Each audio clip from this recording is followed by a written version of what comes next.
Okay, it's 6:30, so I'd like to call the meeting to order, verify compliance with open meetings law, and adopt the agenda. Item 2 is pledge of the flag, so please stand, and we're actually going to be led by 2 fourth graders tonight. Thank you.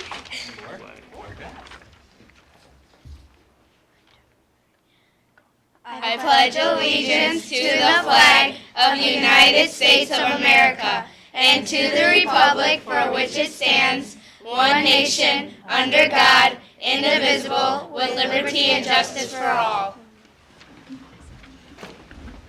Excellent job, thank you. Item 3, comments from the audience regarding agenda items. Audience members can comment on any of the current agenda items during this time. As a reminder, audience members can also ask questions during the individual item discussion since this is a committee of the whole meeting. Before addressing the board, please state your name and address. Please keep your comments to a maximum of 5 minutes. And if multiple people want to talk on the same topic, please choose a spokesperson for the group. Any comments? No? Okay, thank you. We'll move on to item 4, student and staff spotlight. Tonight we're highlighting Edgerton Elementary, and Chris DiAquisto, Edgerton principal, is going to introduce item 4A, so take it away, Chris.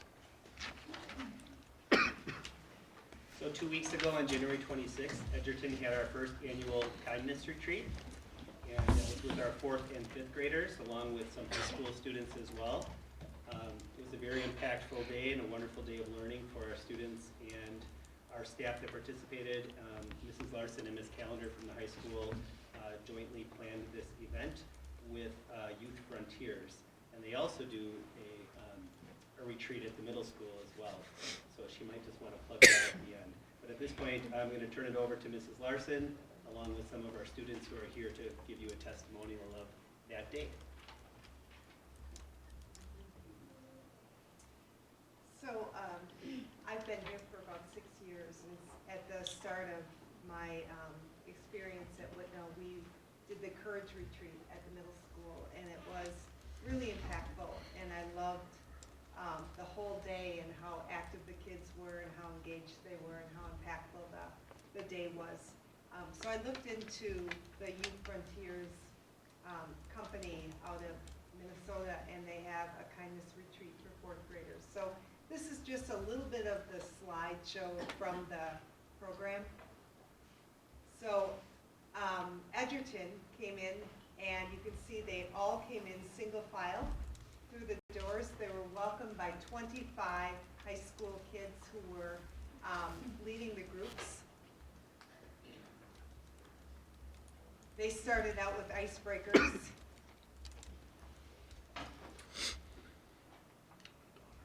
Here's a little bit about the high school icebreakers starting out.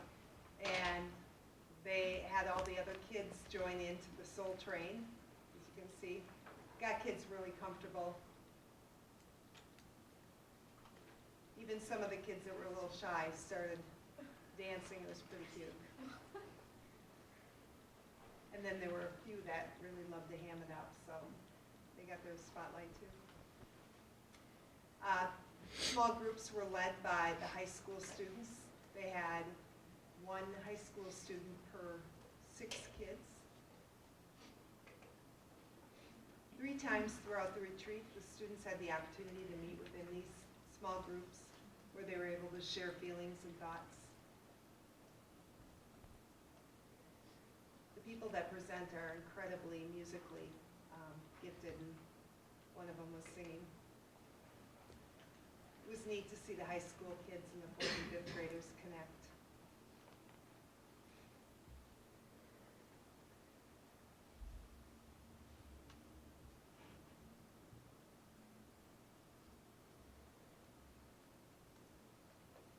Lots of fun.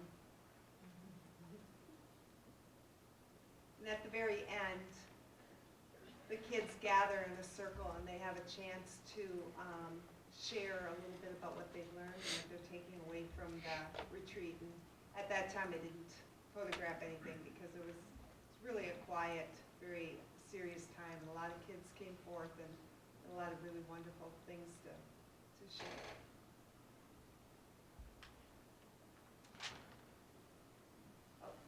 These are our 4th graders. They had a little bit to say about the retreat, but we're going to we're going to skip it because we have fifth graders that are willing to share right now.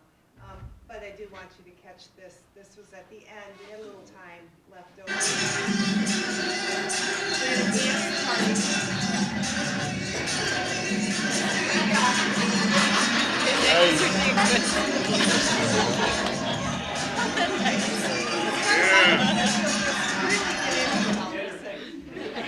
Busting the move. So we also wanted to bring some of our fifth grade friends to come share a little bit about what they've learned from the experience. And Mrs. Netchie is one of our fifth grade teachers, and she wanted to share a little bit too. So. Yeah, it was an incredible experience. Students and teachers alike, we weren't exactly sure what to expect. I talked to a couple boys and some parents who were like, oh, we're just going to sit around and talk about kindness.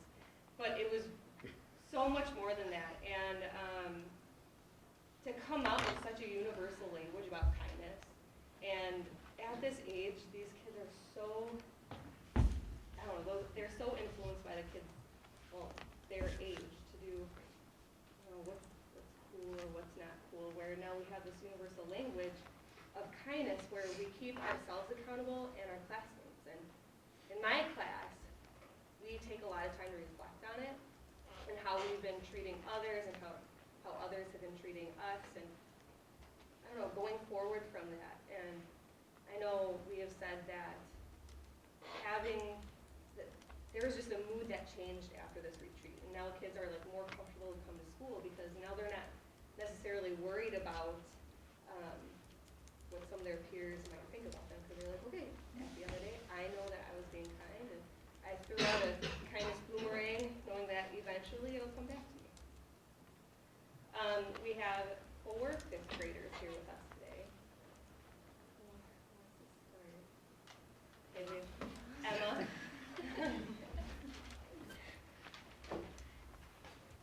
The kindness retreat was very fun. We did lots of things that were very unexpected. When we first walked in, the high schoolers formed a tunnel that gave us high fives. After we were running around with the 3 instructors, Jake, Jorge, and Cisse. We played some games as a whole 4th and 5th grade group. Then we were assigned to mini groups to talk about bullying and kindness. In all, I learned so much from the retreat. I learned that when you give kindness, it will always find a way back to you. We call it the kindness boomerang. Also, when you do an act of kindness, it doesn't have to be huge. It can just be a smile and make someone's day. Jake, Jorge, and Cisse all made their own personal stories to tell us. Jorge, he made us think deeper and told stories from when he was little. The stories he told were from when he was mean and when others were mean to him. This showed us each point of view, the bully and the victim, and how they felt when this happened.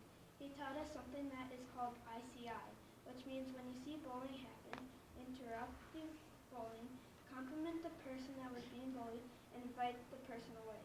Cisse sang a song that he wrote for his grandma because she always taught him about kindness. He also told a story from when he left his home to come to America. He said if it wasn't for his teachers and his classmates to welcome him and help him the way they did, he probably would have felt very uncomfortable. That showed me that just being someone's friend could mean a lot to him. Jake showed us all sorts of things that wasn't kindness going on in our school. We had many things going on the board, but now I would say we could take multiple off. He also showed us what our school would be with all the kindness and no bullying. I think the 3 guys impacted and left a mark in our school to show kindness. We learned many things from the retreat. Our school has even changed in just a few weeks. Older kids are helping younger kids. Kids are playing with others. Students have each other's backs, and many other things have changed. At the end, all of the kindness retreat, we had a dance party. I would say everyone was focused on themselves and no one else. I think everybody learned to be who they are.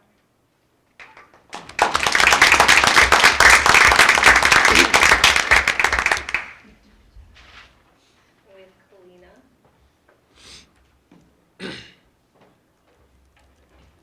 At the kindness retreat, we learned about friendship teamwork, and most of all, kindness.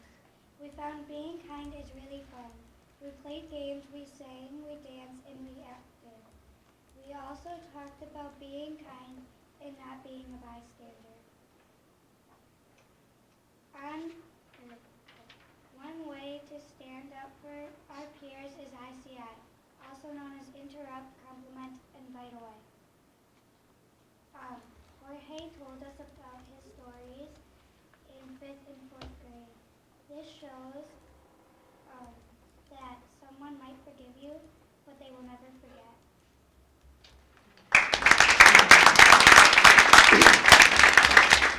To Shay.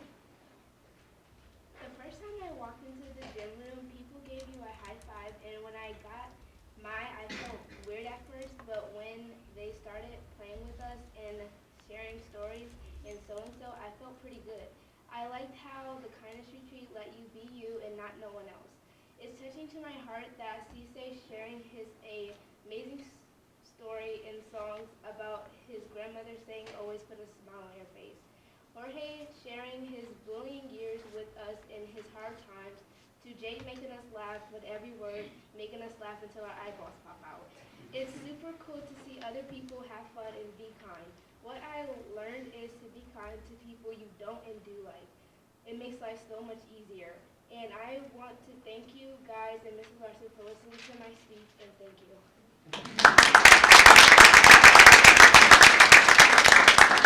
And last but not least, Andrew.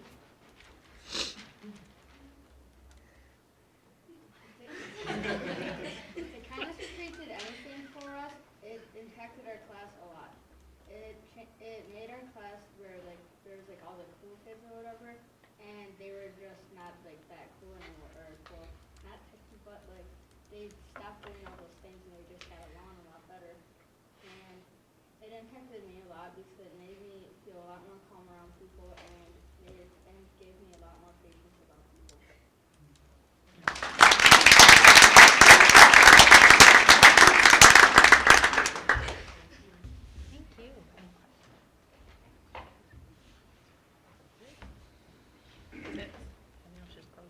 All right, thank you so much for your time. Thank you, students, for coming tonight, and teachers and staff for sharing that, and Chris for making that possible for the staff. Thank you.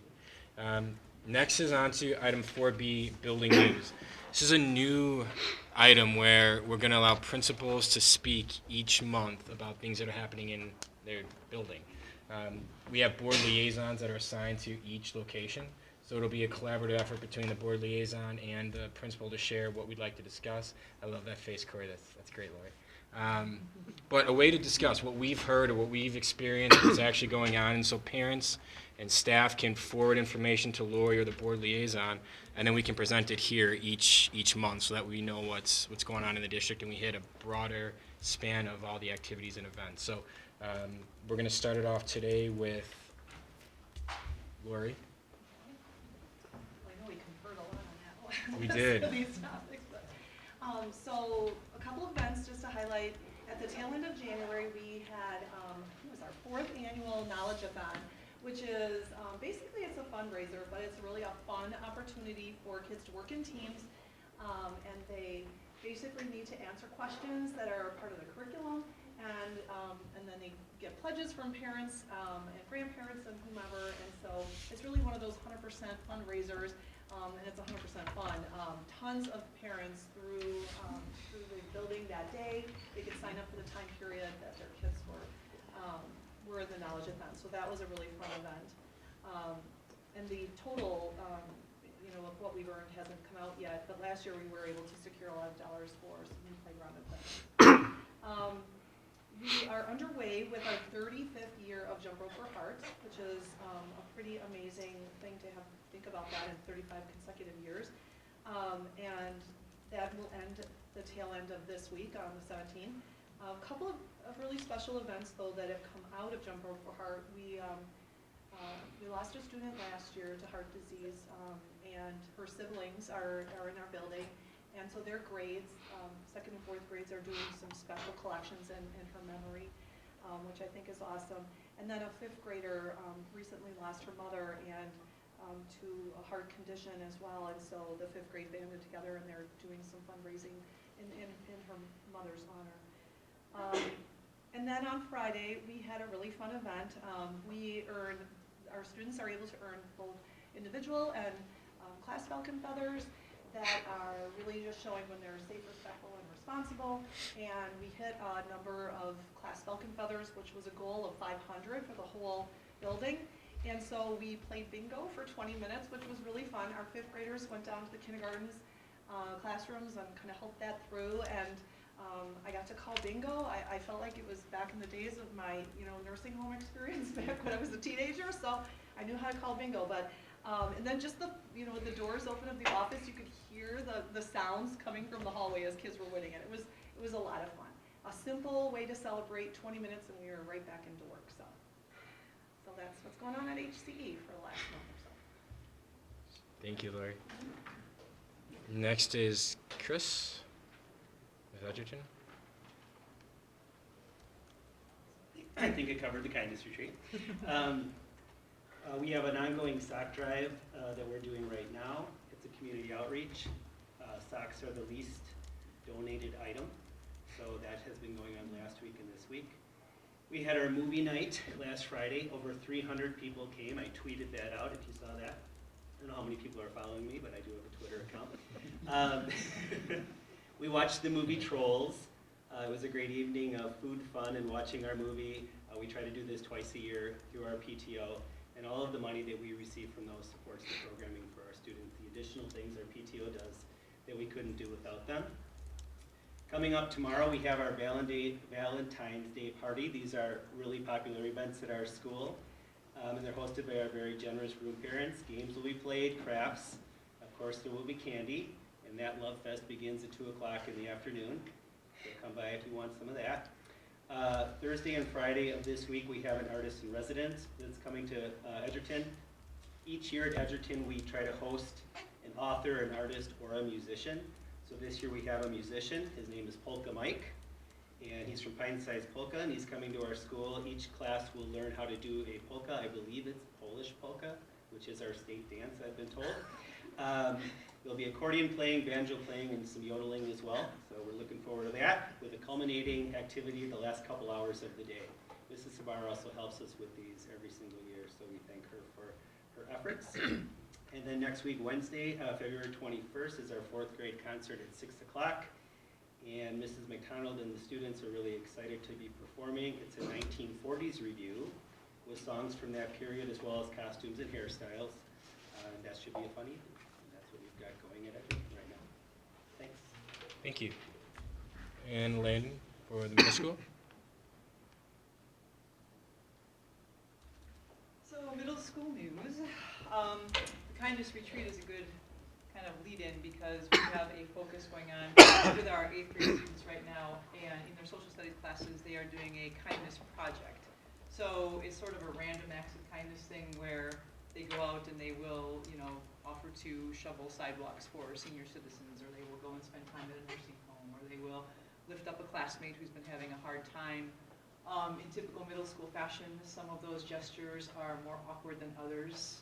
We've had 8th grade boys walking up to old ladies at gas pumps and saying, "Here, take $20," and that came out a little interestingly because people don't really know how to react when someone's thrusting $20 in your face.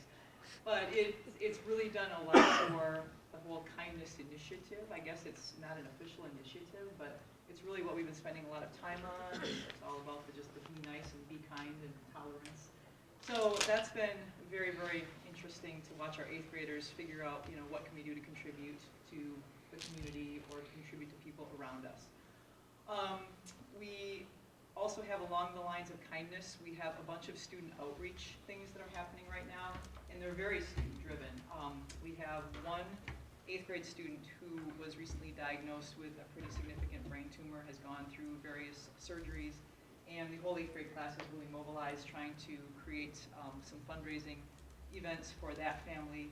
First one is going to be this Friday at the regular Valentine's Day dance. The kids are going to run a games room and charge money for the games and present that money to that family. They also have some other fundraiser things that they are getting in the works. It's totally student-driven, and the students keep coming to me or to their teachers and saying, "Can we do this? Can we do this?" And our biggest problem right now is just trying to keep track of all of the good deeds that are trying to happen all at once. So getting that to be a little more systematized and being cognizant of everything that's going on. We also have a student group that is planning our spring carnival. It'll be the second annual spring carnival. Last year was the first. And if you went last year, it was the first time we really opened up the whole building. There was a dance as well for the middle school students, but we also had games, we had raffles, we had teachers all participate in an art painting night, and then we raffled off, buy your favorite teacher's painting, and kids thought that was pretty cool. And that was all to raise money for a local Greenfield family that was in hardship. And the little girl who kind of had the idea and was really passionate about that project really ran the whole thing.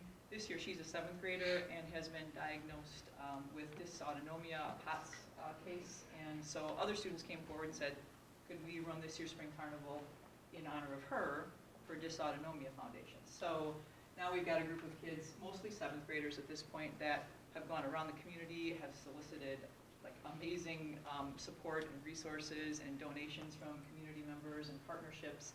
So that's been very, very impressive as well. So a lot of student-led things, acts of kindness, and just really good community service things starting to sprout up all over our school. Last week we had our Parent Connection Committee, which we just realized I have to get the board liaisons in on that email, but we have a dozen parents that come in, and it's really nice now because some of these parents have been on the district-wide committees, the focus group, and part of the personalized learning, the most likely to succeed, and it's very fun to have those conversations now come back to that group, and the people who have participated sort of inform the ones who have not yet, and it's a great way to kind of get the tentacles out there and get the parents understanding what's happening. That's good. Thank you. And Jackie.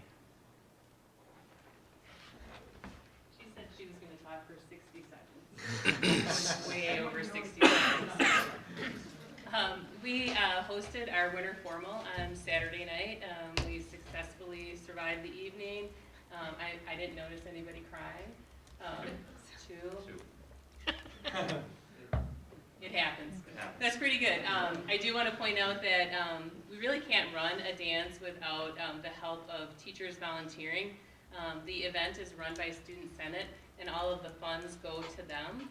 And so we ask teachers to volunteer their time in order to chaperone. So we happen to have 3 members of our staff who enjoy the evening with the teenagers.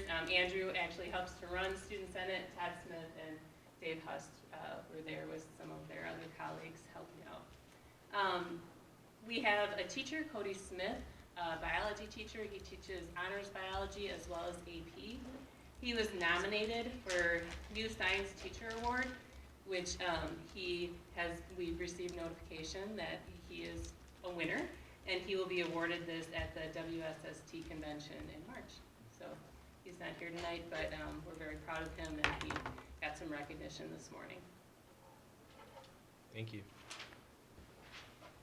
Okay, on to item 5, that's reports. We have no committee reports for item 5A, so we'll move on to 5B, the superintendent report. As noted on the agenda, items 2 and 3 of this section will be addressed during the discussion portion of the meeting. So, Dr. Olson. So we'll be abbreviated this evening, as has been the case. I'm going to go through each of the district goals. First goal relates to personalizing learning, and I think the report a little bit later on in the meeting here will sort of cover that, so I'm not going to give you that because it's pretty comprehensive in its outreach. So our second goal has to do with the communication relating to our student growth in reading and math. We did not have a system on that. We're moving forward with a product called EduClimber. That will be our data warehouse to put all of our data in there. We've engaged with a contract for that and have a designated district staff to be that, and we'll be getting training on that. And then in August, we'll train all teachers across the board how to get that information out, use it to inform their practice in the classroom. So that's moving along quite nicely. Logan, who is here this evening, is just finishing up the communications plan and is presenting it to administration this week on Wednesday, and will be ready for the board to review shortly after that. So once feedback from administration, it's pretty comprehensive in nature, and so we'll take a look at that in terms of the communications plan. The governor's budget was released last week, and so with that information and new forecasting models with Baird and a lot of things that we do that, Mike is continuing to look at what those implications might mean, put those forecasts into that, and then longer term, just develop things like spreadsheets and modeling so we're able to have more than just a short-term financial outlook for the district, be able to look at some things longer.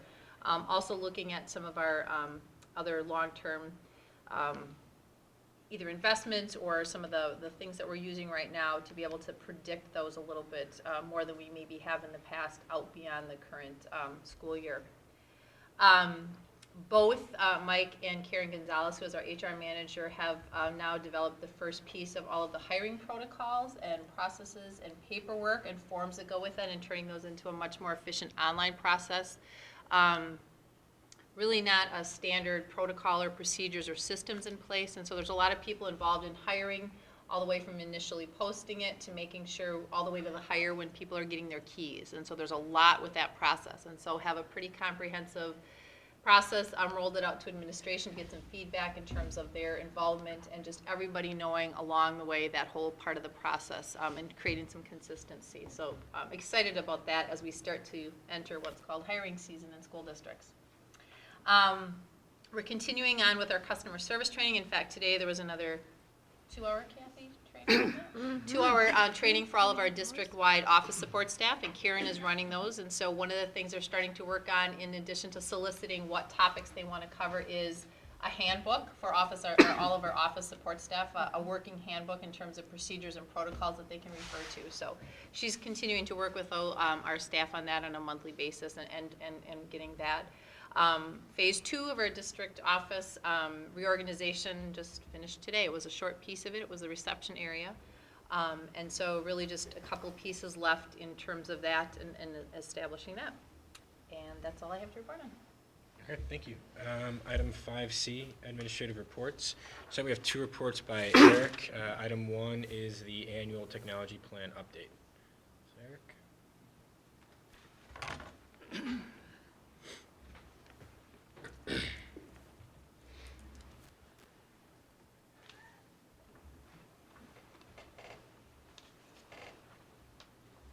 All right, good evening, everybody.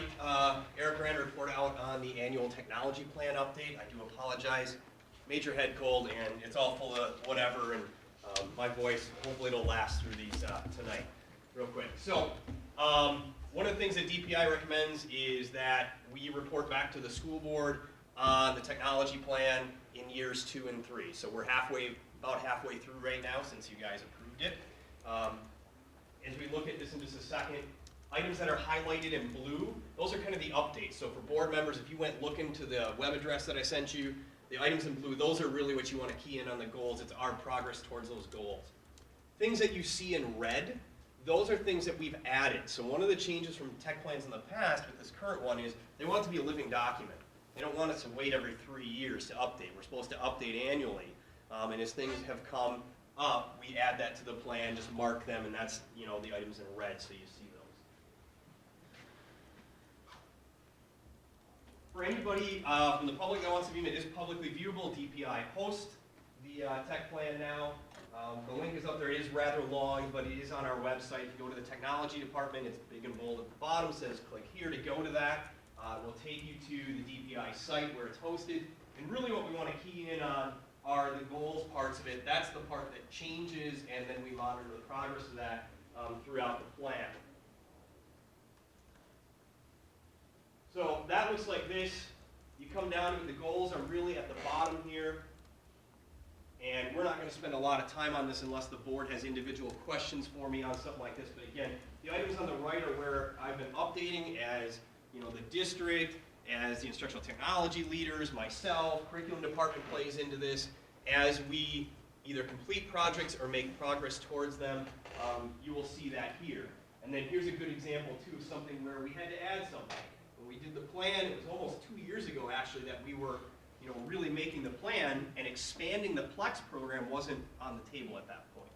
And so all of a sudden, hey, Plex is working, Plex is great, there's a demand for Plex, we're going to expand it up to 4th grade. Well, that's pretty major, we need to add that in there because the technology plan needs to reflect what we're doing.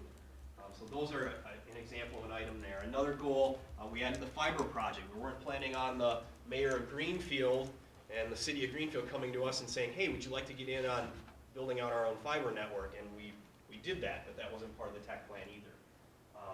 So really, I invite board members especially go in and check this out. It periodically, we generally update it at the beginning of the school year, this time at the middle of the school year, and again at the end as we make progress towards those goals. So any questions on that? All right, thank you. Item 2, the fiber optic plan update.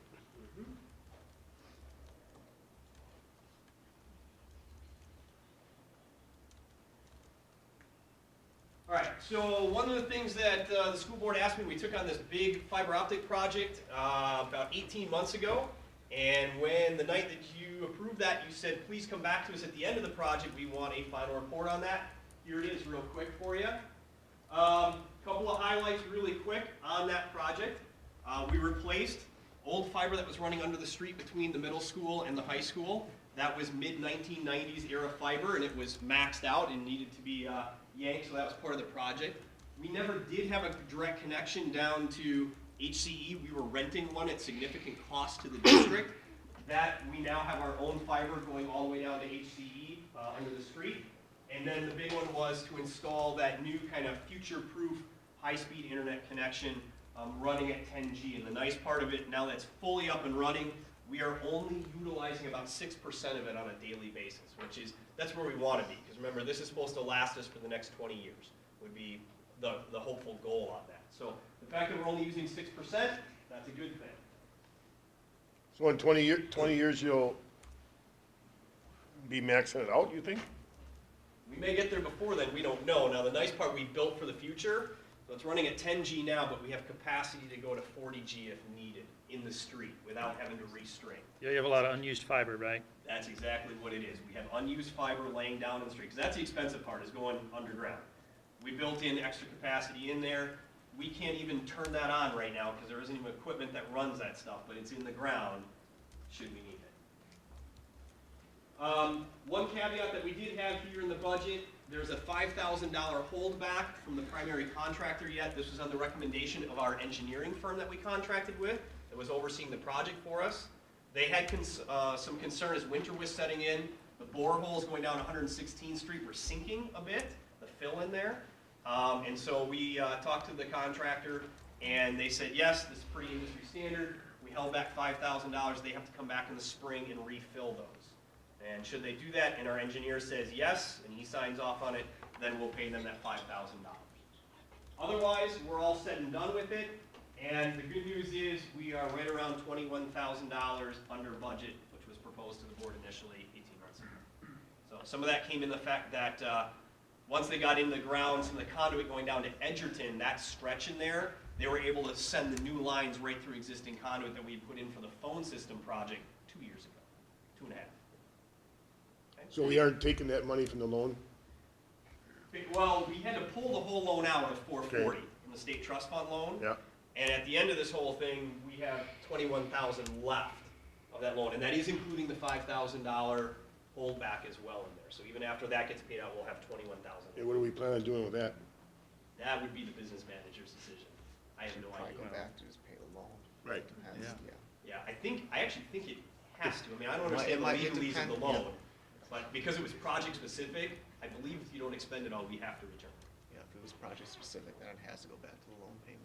And can you give us a report when whatever decision needs to be done, so we know what happened to it? Sure. That'd be great. Thank you. That's all I have. If there aren't any other questions. So is it better now? Is it better? So, yeah, so is Hales Corners reaping the advantage of having good connections and stable networks and, you know, that was. I think they're looking at you, Lori, on that one. Okay. They will see the most upfront benefit because it is actually 1,000 times faster right now what they have than what they did before. So they see the biggest benefit. Our biggest one comes in the testing days. We haven't, last year we had to shut some things down during testing. When we were doing online testing, map testing, we have to call around to the building and say, tell them to turn off the iPads. We're shutting down YouTube teachers. We apologize. We haven't had to do that or even come close to that. So literally 1,000 times faster. For Hales Corners, yes. Literally 1,000 times faster, no joke. Yeah. For the rest of the district, 100 times faster. So then we're all equal? Yeah, yeah, we are completely equal across the board on that. All right, thank you, Eric. That's my knowledge. On to item 6, discussion. So item 6A is a personalized learning. That'll be the district steering committee and Dr. Olson, so go ahead and come forward. I didn't, I can go get it. Oh, wait, sorry, Eric, there's one.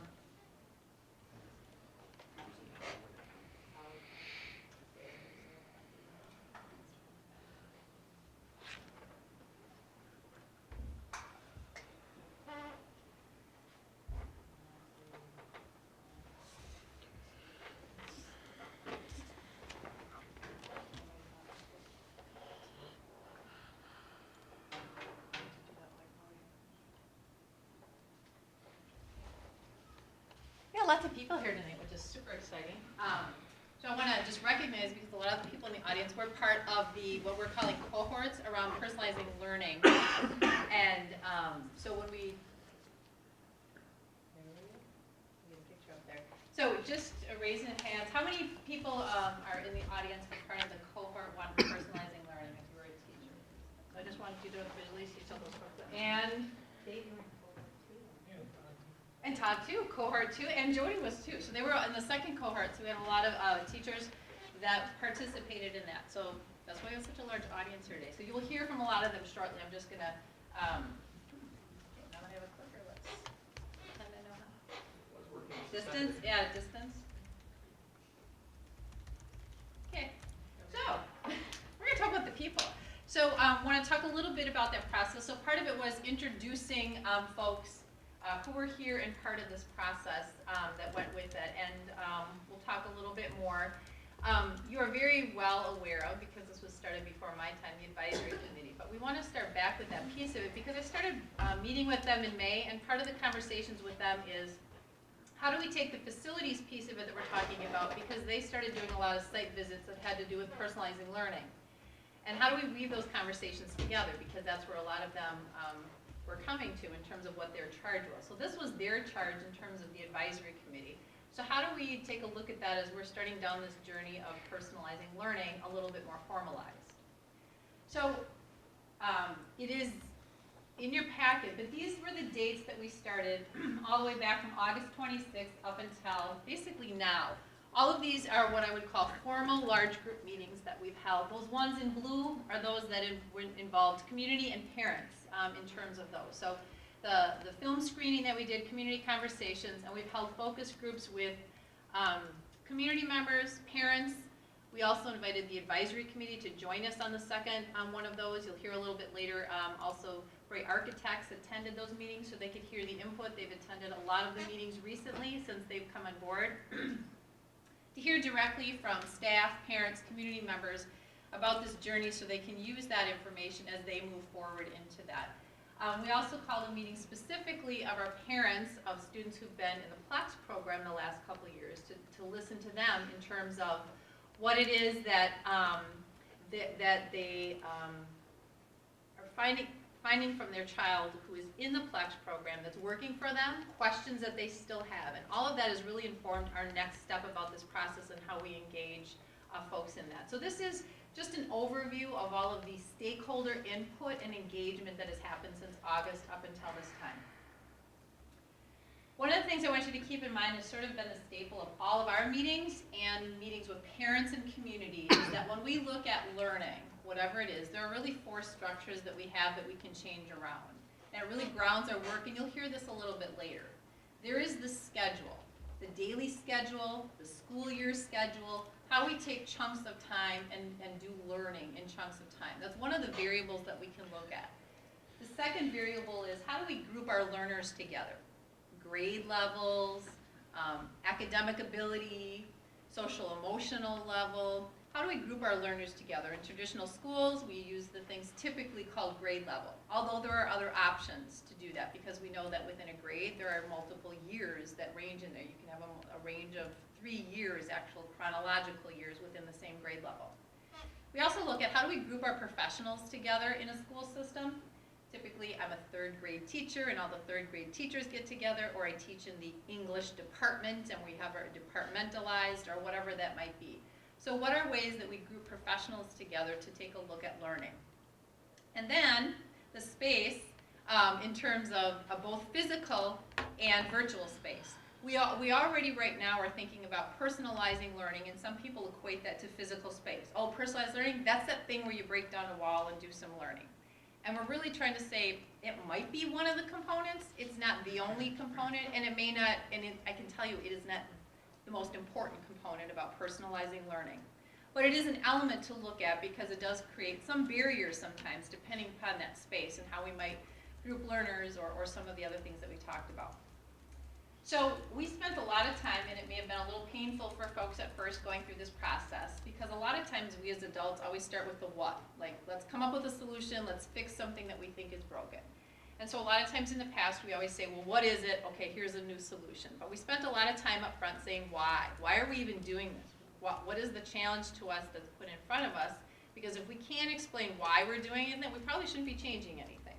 So we spent a lot of time figuring out why, and you're going to hear that whole journey from our teachers here, and really solidifying that why behind the work that we're doing. So there's a lot of work around that why. We heard from our speaker this morning again, also a lot of those pieces that go with that. So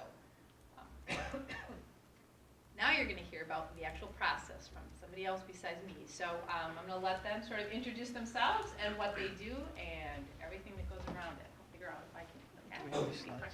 They're in there. Yep. I didn't find them. Yep, they are in that folder. It was a PDF file. Hi. Hi. Good evening. I'm Catherine Kaiser, Amy Senna, high school instructional coach. So our job right now is to walk you through the process that Dr. Olson introduced us to as we worked our way to come up with our own personalized learning journey. So I'll take you through what cohort 1 worked, how we worked through the process to get to our prototypes that the teachers will introduce you in a little bit. So, are you clicking for me? I'm clicking. Okay. So it's, I'll just go like that. So the design thinking process was from Stanford Design School, and it walks you through these 5 stages of a process that in the end will get you a prototype that has human-centered approach or human-centered goals aligned with it. And it was very new to us, and it was scary. But I think after working through it, we came up with some pretty amazing prototypes. So the first stage is empathize. Well, that worked really well.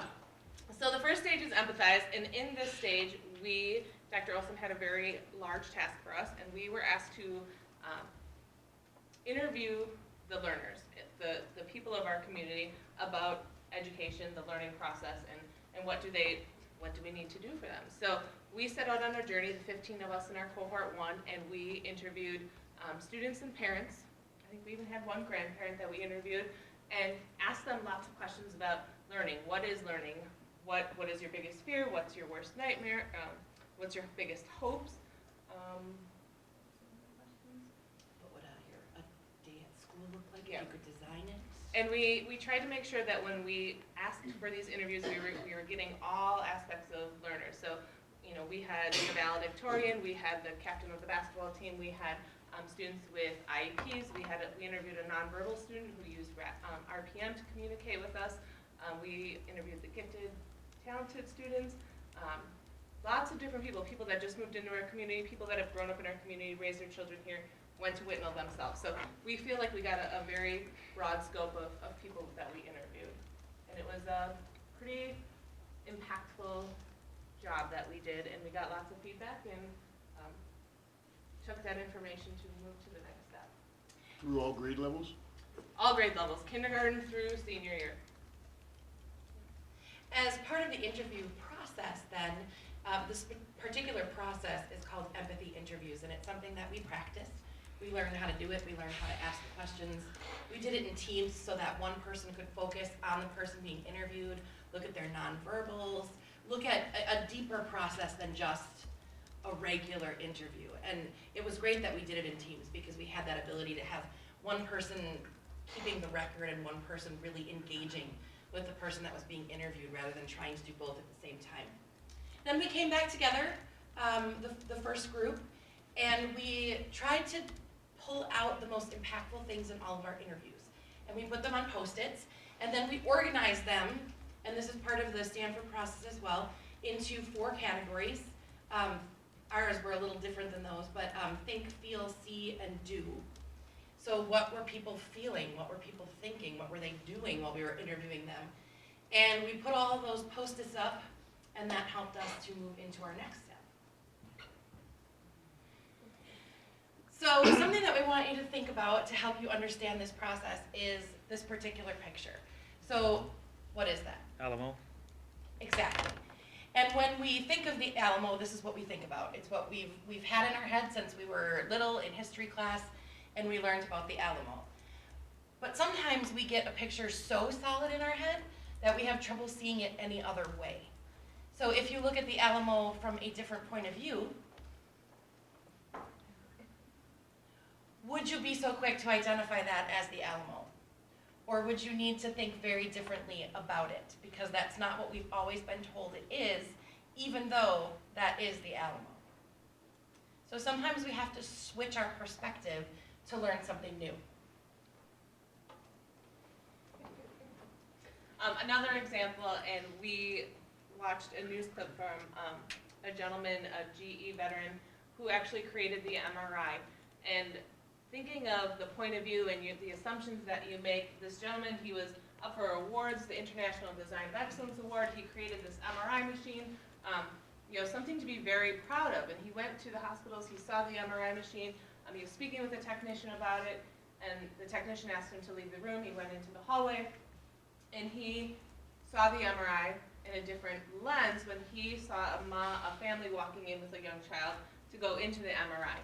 And what he saw was the fear, and the child was crying, and he kept saying, I don't want to go in there. And so Doug, the man who created this beautiful machine that can do many, many things, and he had all these awards, he was beginning to see the MRI for what the child was seeing the MRI as something scary and loud, and it was no longer this sleek, elegant machine. It was scary, and he went home. He said he talked to his wife. He told his wife he was a failure. Even though he had created the MRI, this great machine, he felt like a failure because the children were so scared to enter it. He went back to GE, he talked to his boss actually sent him, he said he had been through the design thinking process, he said we need to think about it differently. And after going through the design thinking process, he came back and he redesigned the MRI machine for children.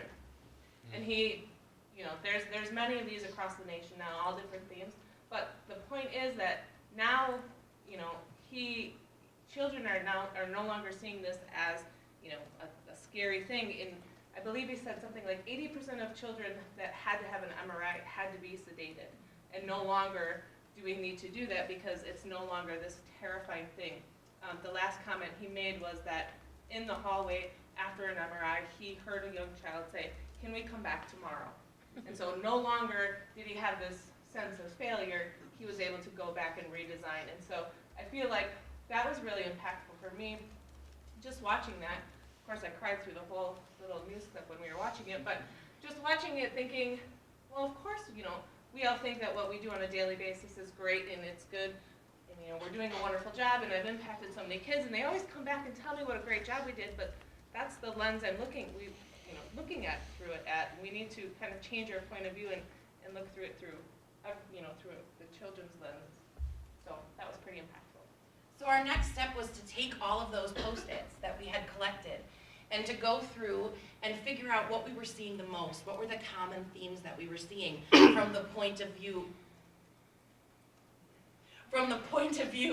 of those other stakeholders, looking through different lenses. And we came up with the words you see in bold there: engagement, innovation, risk-taking, exploration, goals. And then we also had a theme of not being afraid to fail or failing forward. And so with that, we crafted this statement, which is our point of view statement, which then led the rest of our creation throughout this process. How might we engage learners in a way that fosters innovation, risk-taking, and exploration to attain personal learning goals without the fear of failure?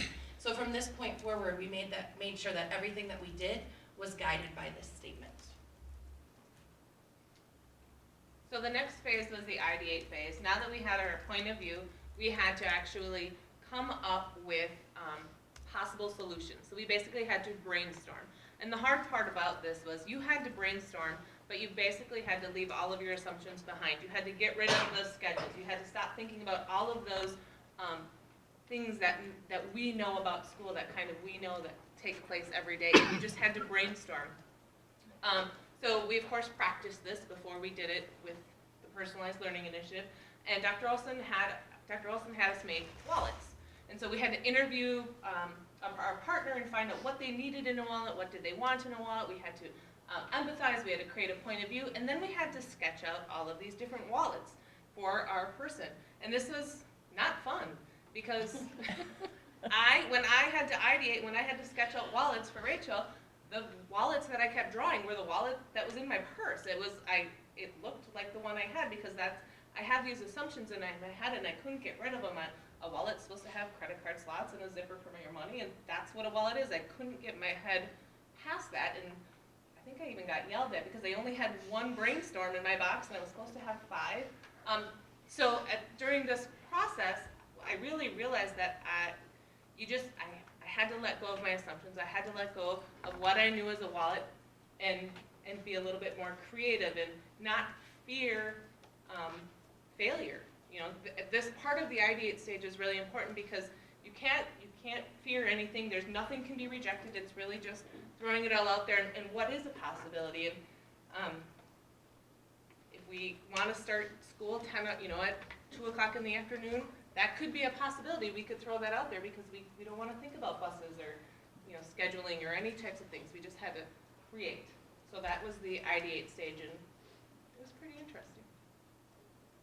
And as we continued that stage with our designs for personalized learning, we took a tour of all of the schools, because some of us had not had the opportunity to see what an elementary classroom looks like or what a high school classroom looks like if we had been solitary in our own buildings. And so we had this great whirlwind day where we went around to all the buildings and teams, and it was kind of like, I don't know, it felt like a little amazing race or something as we were all driving to our different locations and being taken on tours throughout the schools and seeing some quite amazing things that we didn't even know was necessarily out there. I mean, we knew there was a Plex 4. We didn't know what it looked like, those of us from the high school and the middle school, and vice versa for those elementary teachers that got the opportunity to come to the high school or the middle school. And after we did that, we kind of let it go out of our hands. And the high school teachers handed over their thoughts and ideas to the elementary school teachers, and the elementary school teachers handed theirs over to middle school, and so on. And the 5 first ideas were crafted. So for example, being a high school, in the high school group, the elementary school teachers crafted our first 5 ideas in the ideate stage. And from that, we went into prototyping. So they returned those ideas to us after they being able to let go of assumptions a little bit more, because they don't live in that particular place. Like, we could create some things for the middle school as the high school group because we don't live in that world, and we had fewer constraints in our brains. But then they went back to their owners, and they sat down and they played with those ideas and came up with some actual prototype models of what personalized learning could look like for their individual building. And after we created those 5 or 6, or I think we even had 8 at one point, that's when we brought in cohort 2, and we presented our models to cohort 2 to get feedback. So we all presented our models a little bit differently. The high school presented theirs in a World Cafe.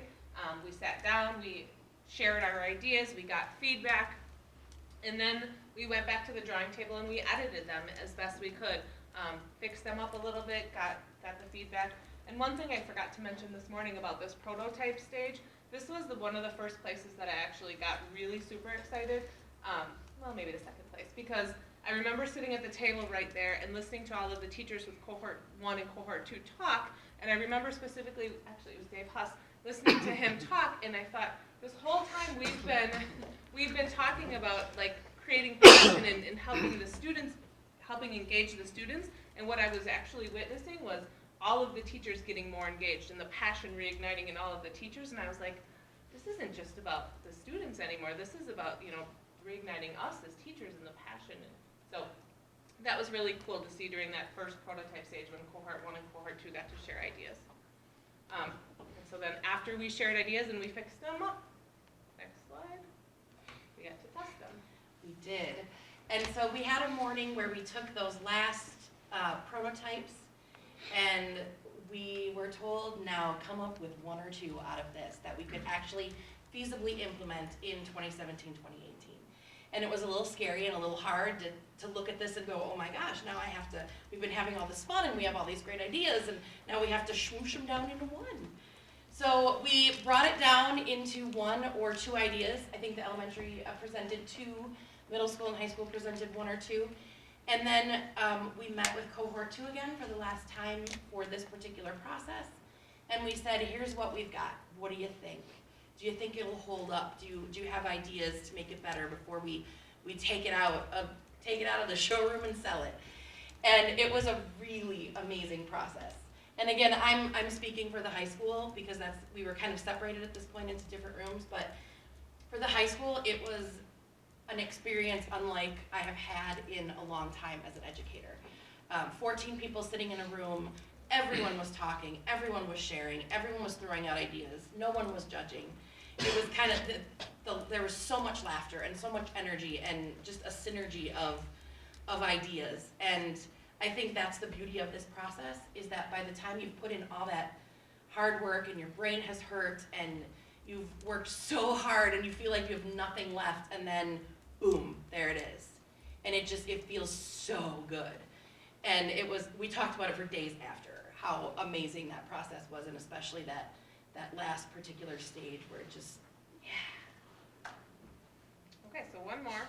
We're going to reflect back to the beginning, to the empathize stage. And as we talked about it with everyone and people who have asked me about this process, I really always talk about the interview process. And I think it was 113 people that we ended up interviewing. And I wanted to convey to people just how powerful those interviews were.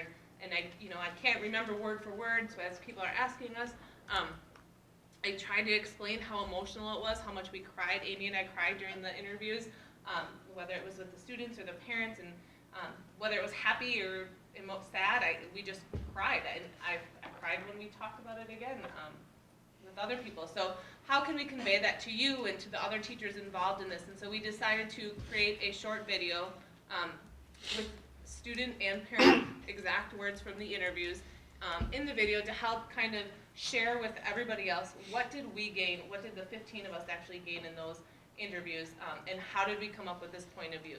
So that it wasn't that we just sat down and we said, okay, we need this. It was actually from the actual Whitnall community that we got these words from, and we made this point of view. So we are going to show that, I believe. Oh, do you want to go back one? Do you want them to see the questions, Dr. Olson, or no? Sure, if you want. These are the questions that we asked during the interviews. What do you need in order to be safe?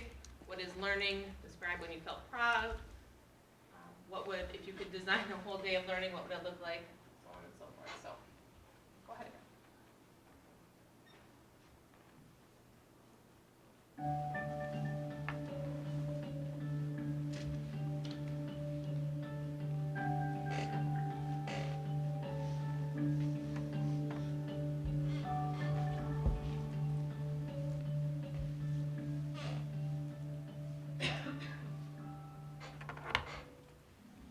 As a parent, my biggest hope is that my child is an independent, functioning adult.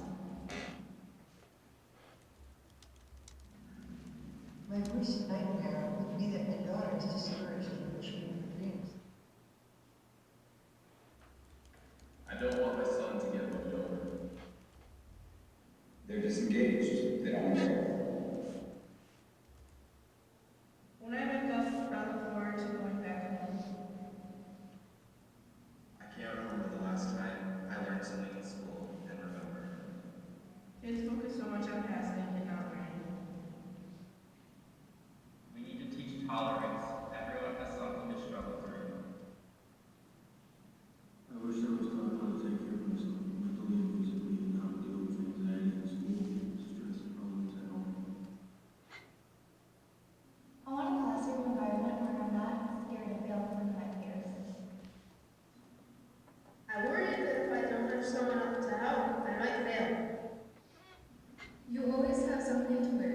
should always strive to be better. You should always be wise and be kind. Well, to me, learning is not just really a teacher saying how to do something and you reading from a textbook. It's when I finally understand something and can do it and apply it. When I wake up in the morning, I look forward to one chapter. The alphabet, reading, and writing are important because when you grow up, you are going to have a test. When I wake up in the morning, I look forward to going back to sleep. There's not enough time for me to play.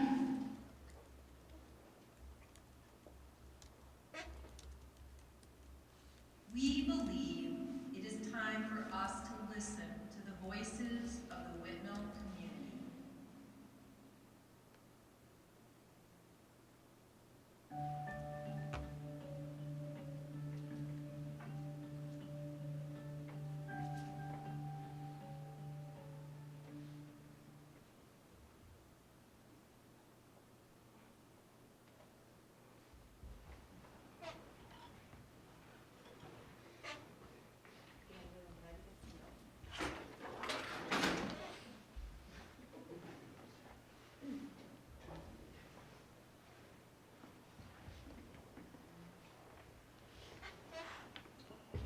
I've been told I'm long-winded, so I'm gonna keep it short.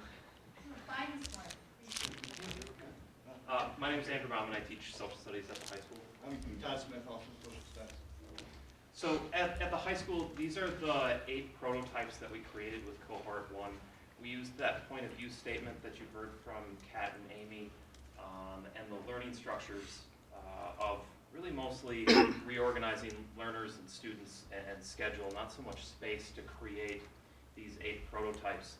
And you heard from, I think Kat said that we did a World Cafe where we had these cohort 2 teachers that Todd was a part of go through, and we basically gave them a pitch about each one of them, and they asked questions about each, and we came back together and came up with this one in the middle that you see here, which are the quarter-long cross-discipline seminars. If you go to the next slide. So the seminar model here, we designed to be a 9-week cross-discipline course, and the idea is to combine courses that aren't necessarily just the obvious ones. Social studies and English fit very well together. Science and math always fit very well together. It's figuring out ways that, can you fit art and science together? Can you fit social studies and science together? And we wanted to make sure that we engage learners in very innovative ways, and by doing that through cross-discipline courses, we feel like we're going to get student buy-in. I'll talk about that. Well, when we try to engage learners, that's always a lifelong struggle. How do we engage everyone in the classroom? And I pose that problem every year to philosophy students that I have. And I pose a problem, how do we make a curriculum, so that's the design of curriculum, to engage all learners, to make it so everybody learns. So here are the parameters. You know, we're living in the 21st century, but you have to work with the 19th century model. That's currently what we do. So if we're using that, and we also have to figure in the 21st century student. No longer, as this is something common for us, like television, when we watch television, no more do we have the static view, the one camera angle that just, we have to follow along with the dialogue. They're inundated with all information where the screens change every second. So they're constantly getting bombarded, and their brains are rewired to be quicker. Throw in social media, throw in them listen to music, and trying to do homework at the same time. So if you think of all those challenges, how are you going to make everybody engaged, sitting in a classroom in rows with that behavioral model?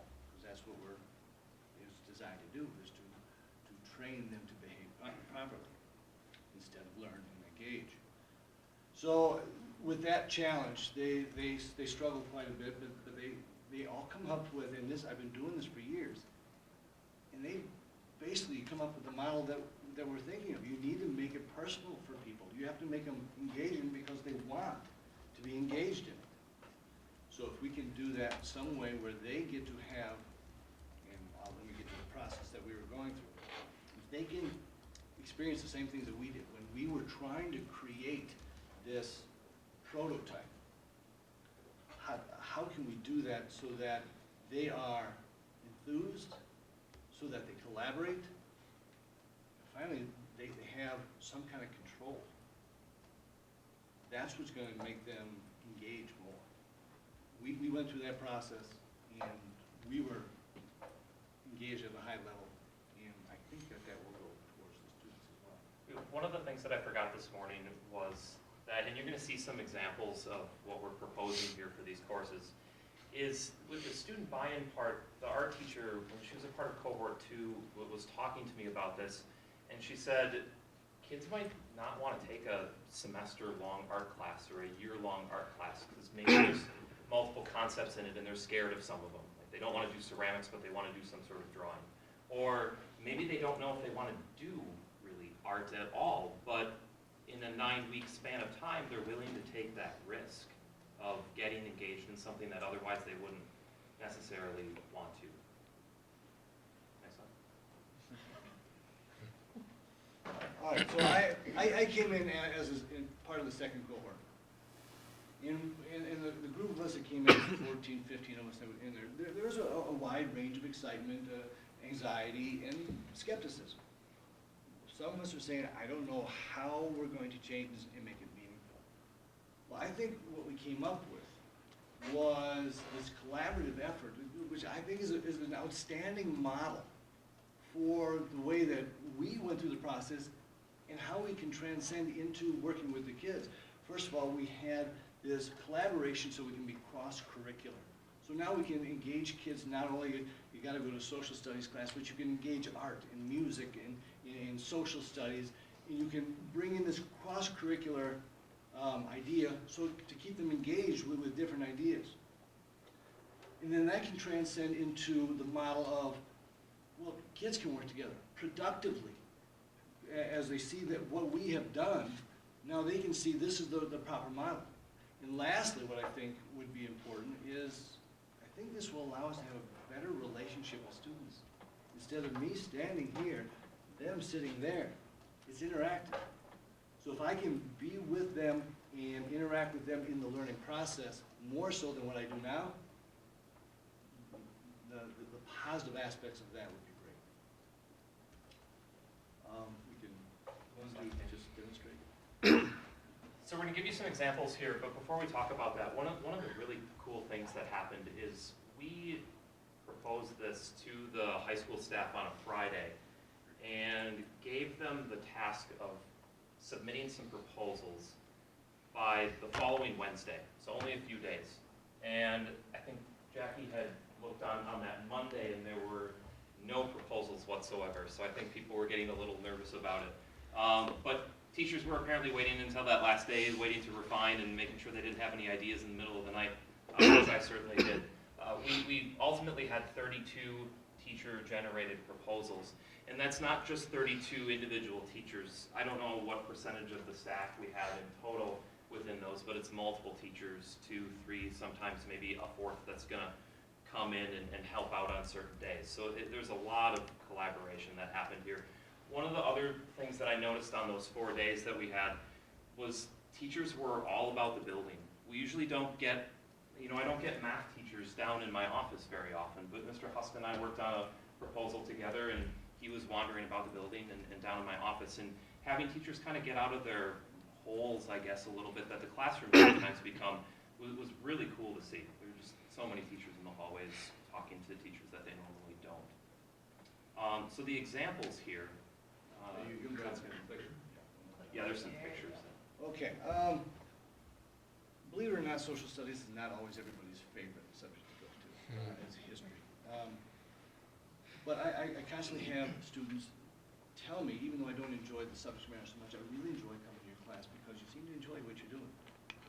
So, because I do have some passion for what I'm doing. Now, what if we can bring that passion out? So I gave you a picture right there. There's my grandfather sitting down and his brother just before they went out to, they were shipped out to France in World War I. And I started doing this genealogy a couple years ago, and it's something that I got so engrossed in that I lose track of time. And I got so engaged in what I was doing. And I figured if I could teach history through this and make it so personal for kids that you're learning who you are as you're going through history, and then you can get a great breadth. Maybe you want to learn about what it was like, why they joined. He came from Canada. Why did he come here from Canada? Because he wanted to go to the war and he thought this was the best effort to go. So you can learn breadth of what's going on, and the social studies implications are huge. Some people may want to go in depth too. Maybe they want to find out where my ancestors were in the 1600s, 1500s, whatever. But if you could bring in another teacher, say science, and we can look at the DNA. There's a DNA component to genealogy where you can find out where you're from. For me, when I was looking through the death records of my grandfather, I found out what I'm predisposed to as far as ailments. So if you want to bring in a science component, and then finally, if you take something like this and you want to demonstrate it and show it to family members or whatever, because I was proud to show my father. You know, my father really never knew him, never knew his own father. So the idea that you can show that, if we bring in someone with website design, they can create their own websites to demonstrate to their families, and they'll have something that they can share for as long as they want to share. So the possibilities are endless. Like I said, there's 32 different proposals. I think I put in 3. Simply because there's so many different things that I would love to do and love to teach that could just go beyond the standard social studies. What I noticed in looking through all of the seminar proposals, because we had them all on a spreadsheet available to view, was that it's really stuff that the teachers are passionate about. And hopefully in the future we can get the kids' passions involved in creating seminars. But one of the things well, what I used to do before I was a teacher is I did some undergraduate and graduate work in archaeology. You can hit the button. There's a creepy picture of people digging up people. So I did some work in archaeology, and in teaching AP World History, I talk to kids a lot about that, especially when we get into the early stuff. So the kids know that I'm kind of passionate about it, and they get kind of excited about the pictures that I've shown them from the digs that I've gone on. It's nothing really fancy, just out in Fort Atkinson. So I came up with this idea to work with Cody Smith, who's one of our science teachers, to do an archaeological investigation or survey of the school forest. I was a little worried when I took that to Laura Cerletti. I didn't know she was going to let me dig some holes in the school forest. She thought it was a really great idea. She loved it. I still have some contacts at UWM, including a husband of somebody who teaches in the school district, that would be more than willing to be a part of this. And one last thing. So I talk to my kids, especially my AP World kids, about the path that we've been on and trying to get them going to the documentary, involved in this process a little bit. And so I give them a lot of what ifs. Like, what if we could do this at the high school? What would you think about it? Because I think that kind of feedback is really meaningful. So my AP World kids, some of them are really good at Photoshop, and one of them happens to work at Office Depot. And I was gifted this on, I think, Friday. It's slightly embarrassing, kind of. But I talked to them about this archaeology idea, and they were really excited about it and thought it would be a great idea. So they went and Photoshopped my face onto the Indiana Jones movie poster. I can't believe I'm showing this. It's going to go up at school somewhere, maybe. And gave it to me. They're like, you need to put this up around school and show people that they can take one of these cool classes. So I thought that was really cool. I don't know what I'm going to do with it yet. Put it up in my office somewhere. So I think that that shows you the level of excitement that the kids have about these ideas. So. Thank you. What? I'm sorry, I don't have a poster. Let's go back.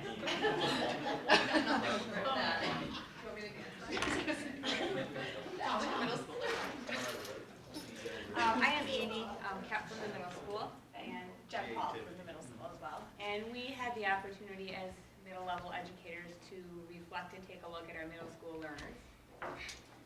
And obviously a really pretty exceptional group of learners with lots, I wasn't good at time, with some exceptional needs that are unique to middle level kids. So what we did together as middle school staff when we were looking at our information, we tried to generate an idea or a list of challenges that middle school kids and that we were experiencing with their middle school kids. thought we should further discuss and try to find some solutions to. So we culminated a list of challenges that we thought were unique to our kiddos. Obviously, that top one is pretty important, that achievement, emotional, and behavioral indicators, given the exceptional needs of our middle school kids and that necessity for that social and emotional education piece to be looked at. We thought that the lack of access to an appropriate curriculum for all of our learners on all ends of the spectrum was definitely a challenge that we needed to try to overcome.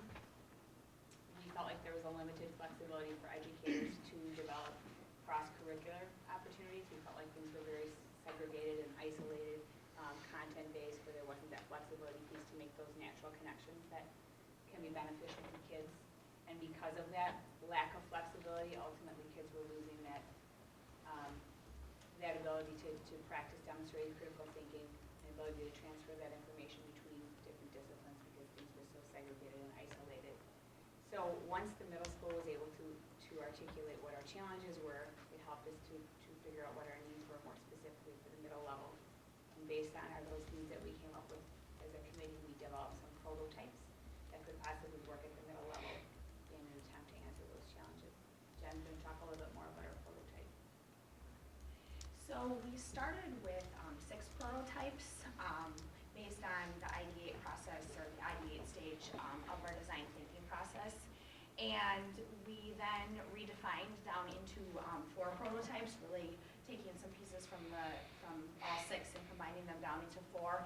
And when we brought in 2 additional staff from cohort 2 to that, we were able to then morph kind of those 4 prototypes and redefine them down even more into one basic prototype based on the point of view that we've spoken at length about, really focusing on the schedule and then our ability to group learners and our ability to group professionals differently to really focus on the social, emotional, and then the academic needs of our students.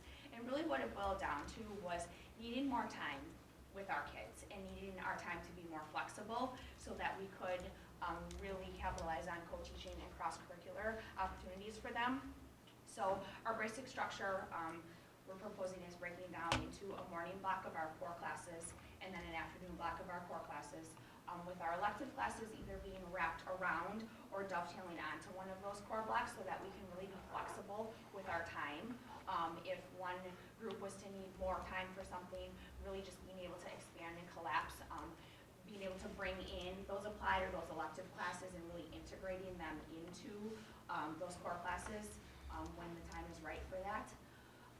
You can see that we have proposed an ABC day schedule rotation, with really our C day being what we're calling our connection day. So really giving our students that time to connect, whether it's with each other, whether it's with staff, whether it's with the community, whether it's with the other buildings within our district, really giving them that opportunity to develop those critical thinking skills, those social emotional needs, developing their own really learner profiles that will ultimately help drive them into the future and become productive members of our society. Right, elementary, we'll be able to poster. We teach elementary, I'm Rachel Medal. I'm currently a 2nd grade teacher at Edgerton. And I'm Kim Thomas. I teach in the 4th grade class.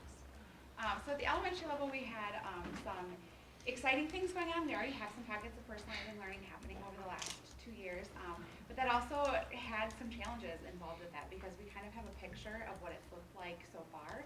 And so we were challenged to kind of think outside of the box and think differently than some of the things that have already been in place.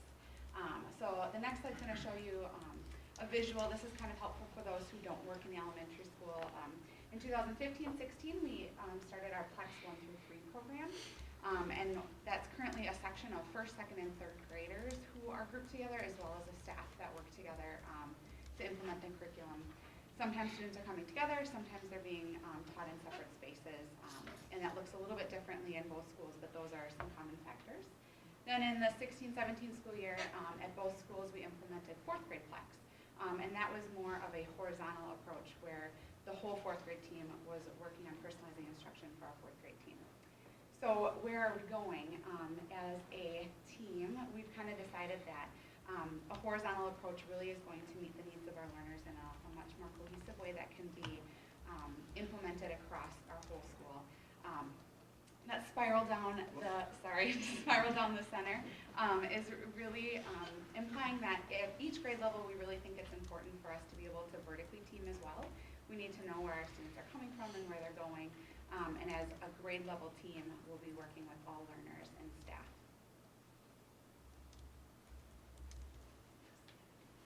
So we looked at the 4 components as well, and we looked at our schedule, and at the elementary school, we're lucky that we have a little more flexibility than both the middle school and the high school. But we need to use our time to engage the learners just the same, looking at things like high interest projects, social emotional learning for our kids, bringing that passion so that the passion they walk in at K4 grows with them as they move. When we looked at grouping learners, we were fortunate enough to have opportunities to do some cross-grade level as well as within a grade level. We want to make sure all of our students are in the least restrictive environment. Typically that seems to be applied to special education students, but it's really for all students. Do we have kids working in the place that best facilitates their learning? We want to make sure that our students have a voice in what they're learning and some choices. One of the things that I shared about my experience is when we had to step back and look at that point of view, when we looked at that MRI machine, I'm not sure there was a dry eye in the room. And we have our own lens that we view through, and when you step back and you look at our students, it's been a huge shift for me because I thought, like, looking at what I do this year is so different than anything else. I really thought, what's the difference this year? And I thought about it this way, like if you are a student and you come to us in K5, this is a great place for you. If you can sit crisscross applesauce, if you can sit in your desk, if you don't need a lot of movement, it's awesome. You're here 8 hours a day, 5 days a week, 180 days a year for 14 years. It works for you. But what about the kid who doesn't come to us as a student or doesn't have those capabilities? What is the experience like for them? And is that a place that you want to come to every day? And I'll say that in the space, I'll move down to space, where I'm teaching this year, that's not an expectation. And so the shift is now, not that you have to be a student, but you have to be a learner. And that can look different. If you need to still sit at a table spot, you can do that. But I have kids who learn under the counter. Kids whose parents I probably would have been calling if the struggle was to make them sit in a seat all year. I'm not calling parents because they have choice and they have a voice. And it's been a huge, huge experience for me, the teachers involved in our 4th grade Flex, and all of our students. We're looking at customized learning paths. Our kids didn't learn to walk or talk on the same day. They don't learn math on the same day, or they don't learn to read on the same day. It needs to look a little bit different for kids without us sending the message to them that you're a failure. Learning is developmental. And one way that we can do that is by having learner profiles for kids, so that we see what their passions are, what their strengths are, what their areas of weakness are, and that we can share that information within a grade level, cross grade level, and even when they cross schools. Another thing that has been so huge for me personally and some of the other people that I'm working with is how we group professionals. For 22 years of my teaching career, I was the person in charge in that classroom. What I say went. And there wasn't a lot of collaboration other than like, what field trip are we going on? What are you doing today? What lesson are you on? And this year, I own 100 kids belong to all of us. And we can really see their needs. And I have the opportunity to see amazing teachers teach. I've never had the opportunity to see someone else teach what I teach. So I look and I think, would I do that? I'm going to do that. It's something we teach in the elementary school. We teach in our space, and it's scary. I don't like all the parts of it, but when I look at it overall, it's been very, very positive. And the space, if you've not had an opportunity to visit, it's a really nice place to be. I walk in the morning, and I just feel happy to be there. The kids walk in. It fits our learning needs. And the technology is enhancing what we do. the kids use it flexibly, as do we. I'm not a technological person, Mrs. Sabar can attest to, but I'm doing things I never thought I would do, and part of it is I have models that I'm working with. And that's been another really big thing, is that we're modeling collaboration with kids because they're seeing us work together in front of them. So we're looking at those structures and we said, you know, we're doing these really great things and we want to share that with all kids. So that's what we come up with today. Thank you. So, I'm sure there's some questions, but I wanted to finish up. I know we had a couple parents who were here visiting us, and so I wanted to just give you a quick update of what happened at some of the focus group meetings with the Flex parents and their questions. I know we have some folks who are here. But I think a lot of the questions and the thing that you heard, I think I heard in every group, and one of the things that has really come out for us is this sense of belongingness, the social emotional need for kids, and we haven't always given it that same attention that we need to. We do a pretty good job in elementary, but we forget about that need as kids sort of make their way up into the older grades. And so one of the things that we continue to hear and heard from parents who have children in the Plex program or not in the Plex program is the need and the sense for all of us as humans to feel like we belong somewhere. And are we creating that opportunity all the way along, no matter what those groupings are? Where we are academically might not be where we are social emotionally. So I think when we looked at the elementary model specifically, we were looking at all of those needs. And while the multi-grade provided some academic potential by accelerating or allowing kids to be grouped academically, there might be more challenges created in the social emotional ranges that we're grouping kids together. And there's already within a grade level enough of those variations for us to be able to do that. And I think that the value of kids feeling a sense of belonging was really critical. We know that a high priority for all of us in school districts and society right now is looking at what mental health means, good mental health, and how do we approach that. And so we've been very intentional with that piece of it. How do we introduce the social emotional learning in addition to academic learning to all of these models? So when you look at these four structures, each of the different buildings took a different approach, but those were sort of the structures that they did. They looked at what can we implement in 17-18 for personalizing learning K-12, and what might be some things that we look at in 18-19. And as we move beyond that, what implications does that have for our resources? If it's facilities, staffing, professional training, and all of those things. But what you heard tonight is what teachers have put forward for 17-18 in terms of what that looks like across the board. I have to tell you, I know you've heard it from a couple of people. For me, watching, it was a pretty amazing experience. First of all, it was a lot of hard work that they did, and I appreciate all of their time, because this was done above and beyond what they have to do and go back and teach kiddos every day in addition to that. So I think a lot of them used to say that my head hurts after a day of working together. And it was, because it required a lot of thinking. Level 2 change. This isn't just some surface stuff. It's some pretty heavy shifting of your thinking to all of a sudden shift your point of view to how is the student or the learner thinking about this, not as my adult and I'm just performing today in front of it. And that's a huge shift. It's the right thing to do, but it's a huge shift in how we normally approach problems. So at this time, we're going to open it up to anybody can answer questions about things that you might have or what that looks like or what are next steps in terms of that. If I could just add a comment. Since I've become a business manager, I've had 2 days where I wish I was back in the classroom. And the first was June 11th, 2014, when all the teachers went home and I was still in the business office on that Monday. So that was the first day that I wished I was a teacher again. And the second day was today.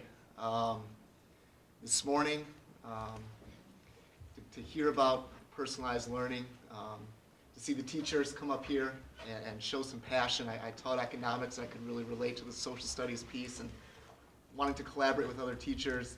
It's just been a very powerful day for me. So thank you to all of you for the work that you've done, and not have to rethink what I've done with my life. But thank you. Thank you for today. So I take it we are by the one schedule, looking to do it first through fifth grade completely? Right, yep. And so what do we say to the parent, you did kind of address it, that says, no. Right, so great questions. And so this is what looks, and what it looks like. We have to be careful to say it doesn't necessarily look like what fourth grade is. So we've engaged some parents initially where it is. We're planning a half day on March 11th, a Saturday, for all of our parents and community members. What I think we're hearing from parents is we just need to learn about it. We don't really know what it is. We never got to learn about it. Can you help us define what it is? I think from the parents' feedback, and to be part of the decision making. So what you saw is the proposal of it being across a grade. We don't have all the details yet, and our plans are to engage the parents in this process to help us decide. We initially asked them, what's working for your child? What are some things you have questions about? And what is absolutely not working? And all of them talked about the sense of belonging and some of those things that we don't want to lose. So they're going to be part of this journey as we now figure out what that looks like. Does it all look like fourth grade? Probably not. Does it mean now we're tearing all the walls? No, I've said structurally it will probably cave if we did that at any of the buildings. So it, as it looks like, but we know that multi-grades in doing that. You heard about things like learner profiles, grouping professionals differently, all of that. So as we define what it looks like, we don't want to just tell parents, this is what it is. We want to engage them in the process of saying, help us define what that is and what it looks like. And I think that's different maybe than before. Mm-hmm. And Todd, when you said, got the social media, got the music going, those are my two daughters at home. There's no doubt. And, so it drives my wife really crazy, me just a little bit. But, when I see they get good grades and they're good kids for the most part, I get it. And I really get that you recognize that. But then how do we do this on a grander scale? I don't know. I mean, not everybody can have their music going and, flipping through Instagram. And I just learned a new thing the other day, F Instagram, the fake one.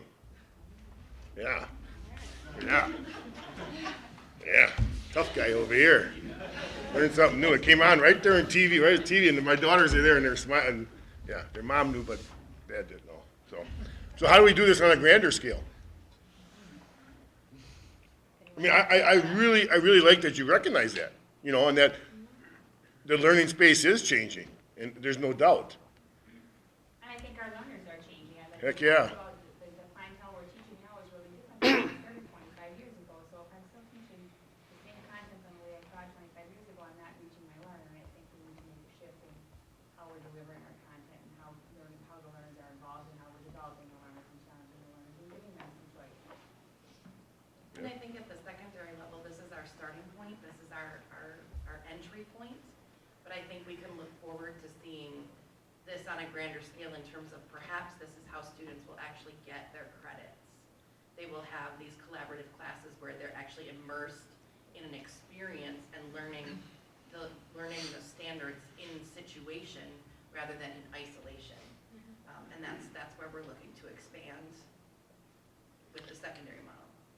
Probably a good way to learn how to implement it is ask Ashley, ask Caleb. They'll give you an idea. And looking at implementation, not all at once, see how it's working. Mm-hmm. That's where we need to look. But if you look at the model that's currently set up, it's been in place since the 19th century, how are we actually engaging 21st century kids in that model? So as we do this, or as you guys think about this, are you keeping in mind how this is going to affect a child transitioning from our system to a college, if they're a college-bound student? Because there's a different way of going about things in college, and if we don't have some pathway or some, I guess, structure, infrastructure, however you want to describe it, some model that takes them from the the, first through third grade plex to the college lecture situation, then how's that going to hit them when they leave our high school and go to a college and they encounter a learning situation like nothing they've been prepared for, unless you guys are keeping that in mind as you build the whole framework. So that's the nature of the question. Can I say something? I was just at the University of Oshkosh today. My daughter we took a tour. And I will tell you, you're modeling right. Because the kids are out in the hallway, they're in these spaces that are 10 seat space. My wife couldn't imagine how many comfortable chairs were in the place, because she had never gotten that. They have only 3 or 4 lecture halls. They're not doing that as much anymore. They're small, the lecture halls are smaller. So I see the change at that level just today. I saw it just today. So do you know what? The sit and get era is gone of our kids, that content, delivering content, and kids sit and they get the content and they spit it back out.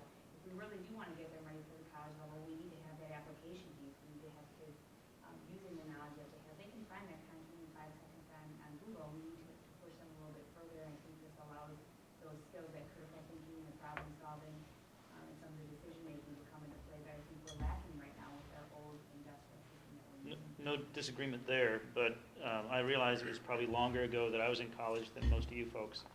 But I would be interested to know what what classes those kids were in when they were doing that, because I know there's still a lot going on in college that is more structured, and so I just wondered. My question was: are you guys keeping that in mind when you build this framework that goes from K4, through 12th grade and on out to a college situation?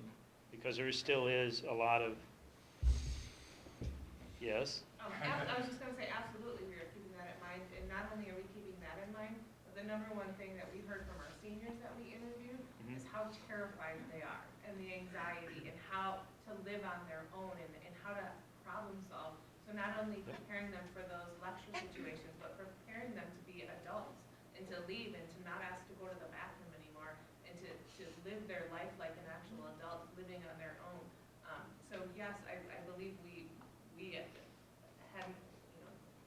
ever said we can't do anything the same anymore.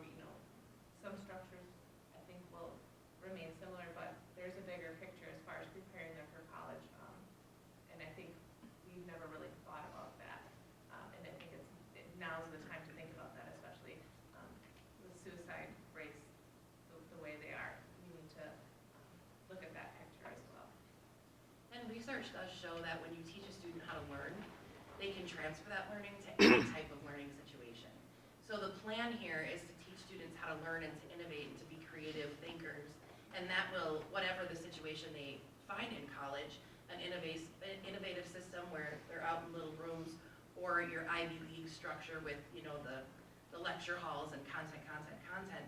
Once you've learned how to be a learner, doesn't matter the delivery system, and research is showing that. Okay, thanks. So one of the things that I think we're all fighting is time. And I've heard it from several kids that it's a waste of their time, how they're learning now.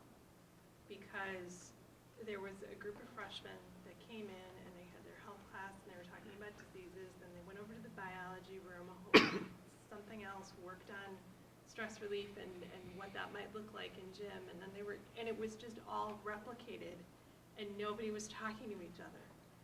And they were so frustrated because they had just spent 8 hours on the same topic in 5 different classes and nothing was meshed together.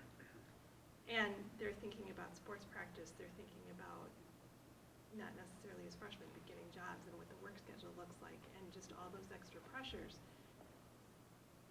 And it was a waste of their time. And I thought, my gosh, they just trashed the entire education system as a waste of time. I wanted to sit down and cry. And we're fighting time too, because these ideas, how reasonable are they before we lose an entire group of kids that we're trying to get content to and prepare? Is it reasonable that we can make these types of revolutionary changes quick enough to not lose more kids? And how are we going to address that? And what is reasonable to implement by next fall?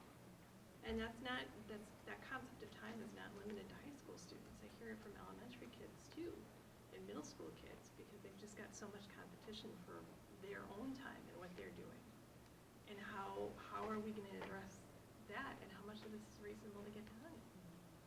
It's a beautiful question. I think we all struggled with it. I think Kat sort of shared, but watching that 3-minute video clip could have been pretty sobering if you didn't have the context.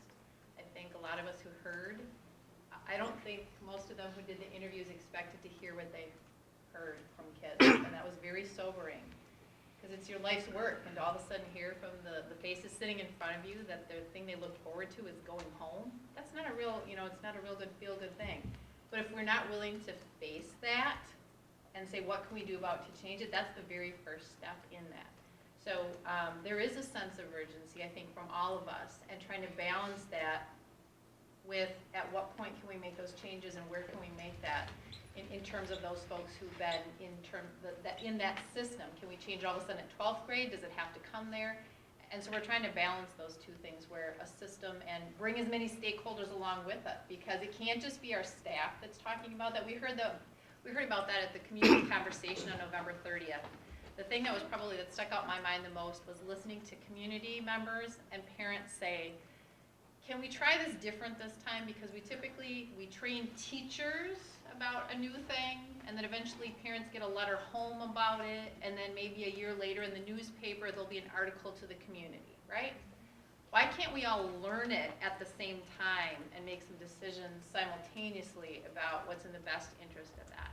And so we've been very intentional about bringing people along. And that's why the parent meetings and all of that right now.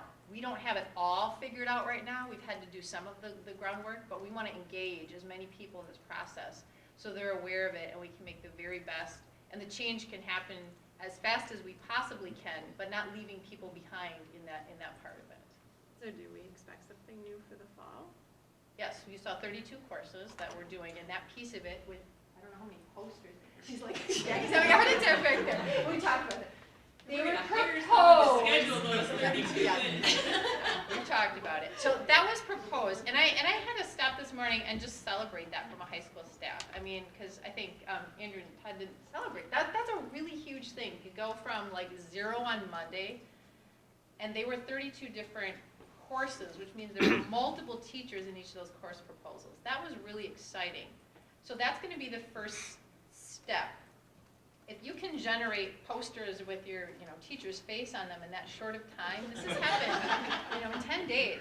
That means kids are starting to get excited about it again, and regardless of what it is, that's a way of hooking them. And then based on that, we know that stuff will follow from there. So yes, we're going to put those out there and vet those through and have kids say, what are you interested in? What's going to do it for you? Where's the enthusiasm? So yes, for next year in terms of that. Not all 32. We're going through a process to figure out which ones will be ready, could be ready, what things might require a little bit more time for there.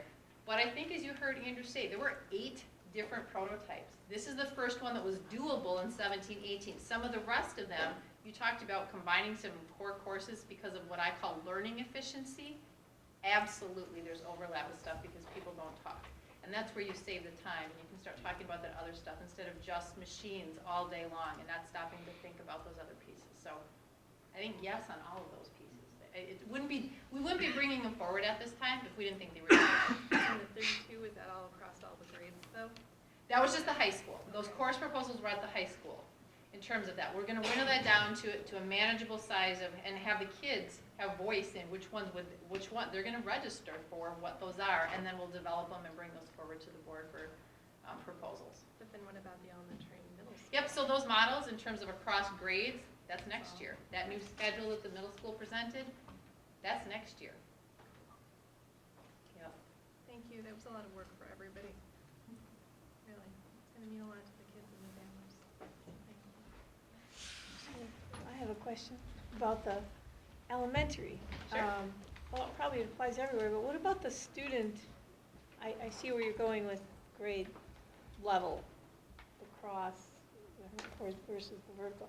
But what about that student already good in math or already good in reading and has, should be a grade level or two up? How are you going to accommodate for that in your grade cross? How would you work with that? That's where the customized learning paths come in. So it's not about accelerating. So for those kids, and I can only speak to what we're currently doing right now. So within our team of teachers, we have 2 reading, social studies teachers, 2 math science teachers, but then we also work with the technology coordinator, the gifted and talented coordinator, our special ed teachers are coming in there. So our kids who in math are above where they need to be, they're working with their math teacher, Colleen Roth, who's the gifted and talented coordinator, and when they pre-test out of things, they're not sitting through that same content.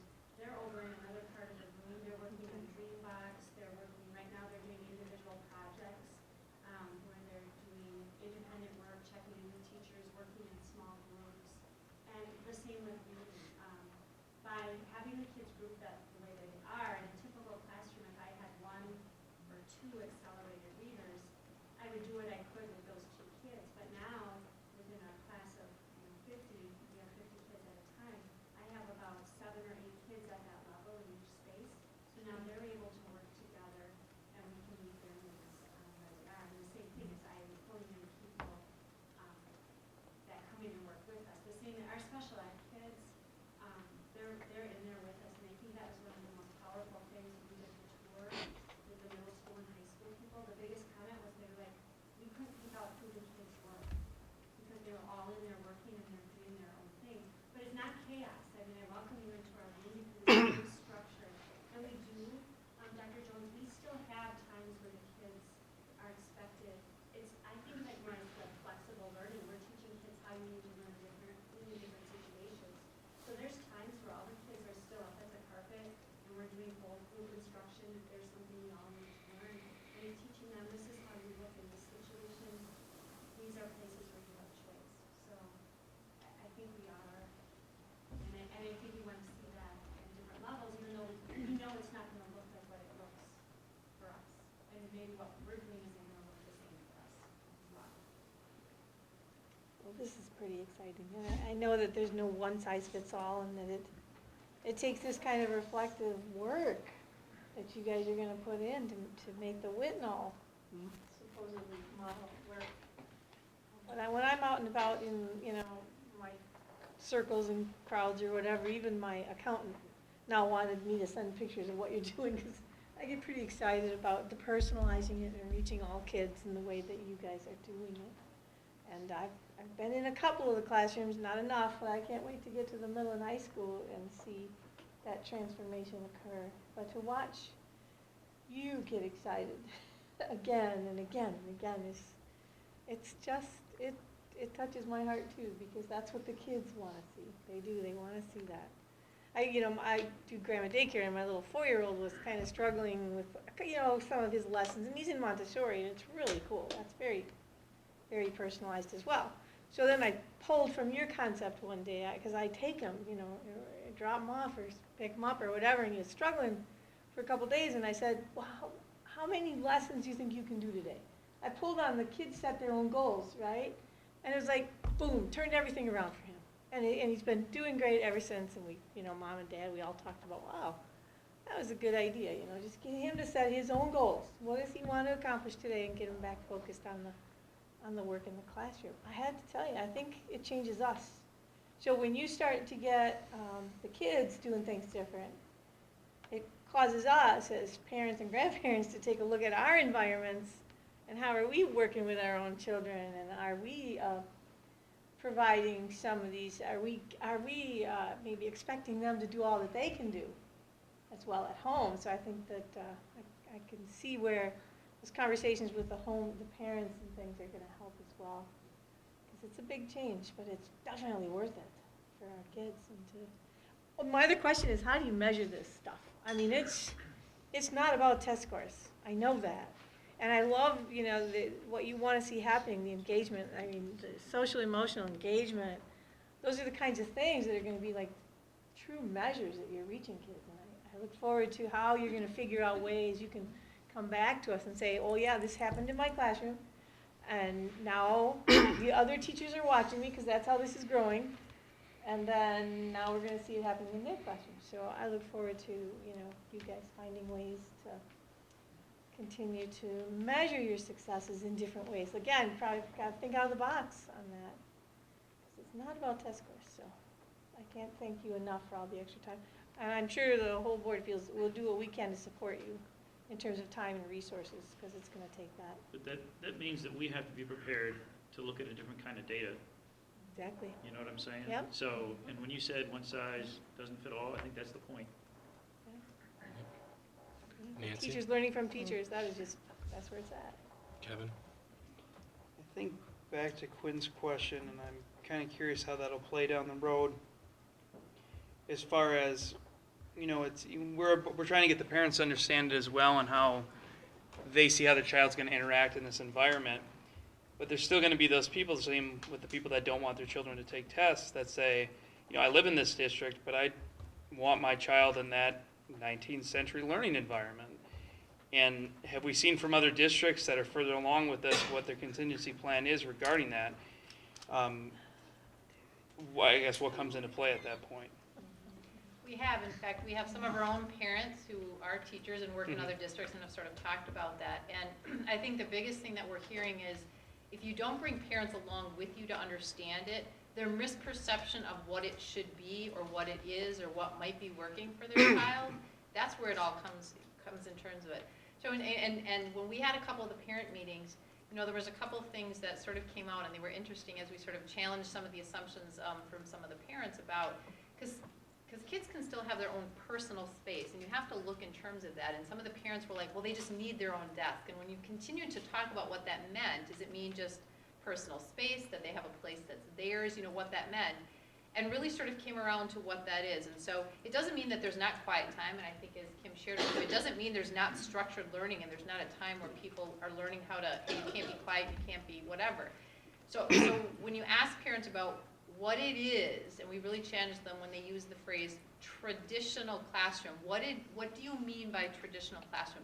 And you will get 1,000 different responses by parents, because in each of their minds it means something different.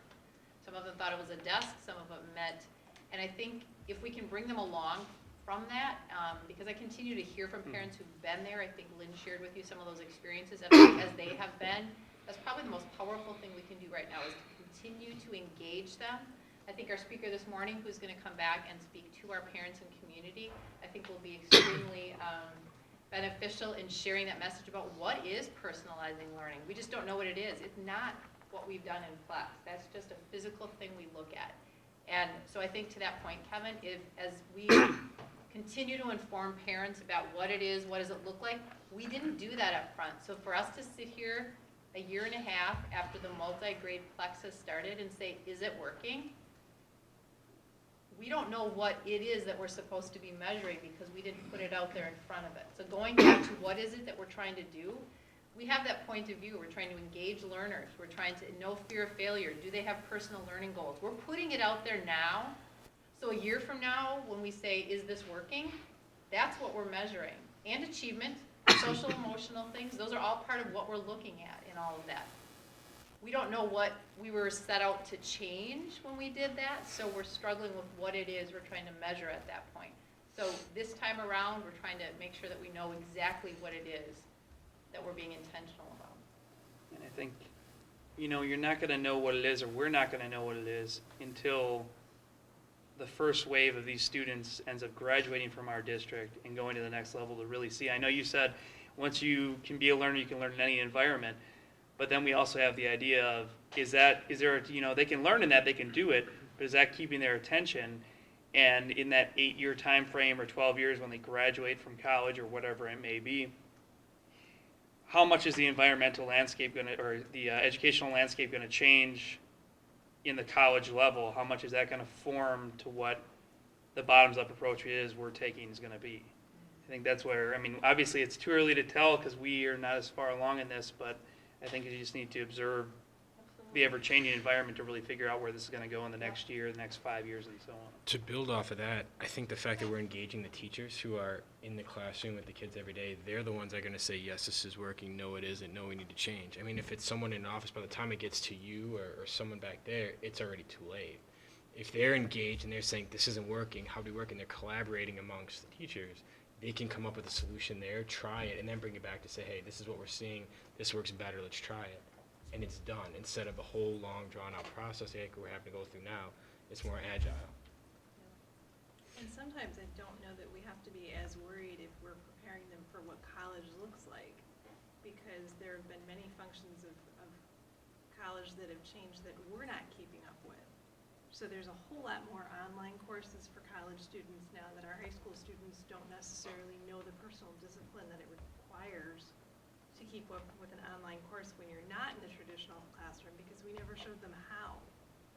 So we're, in a lot of cases, we're the ones behind, that we haven't prepared them for what's out there. It's not, is college not going to change, and are we not needing that?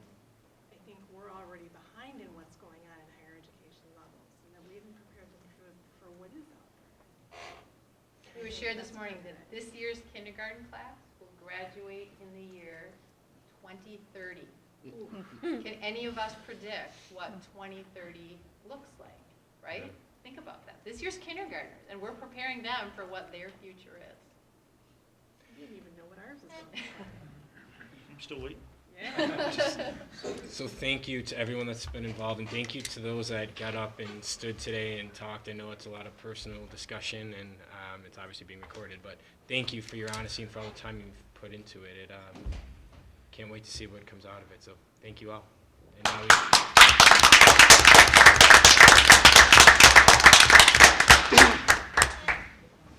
okay, if you all want to leave, go ahead.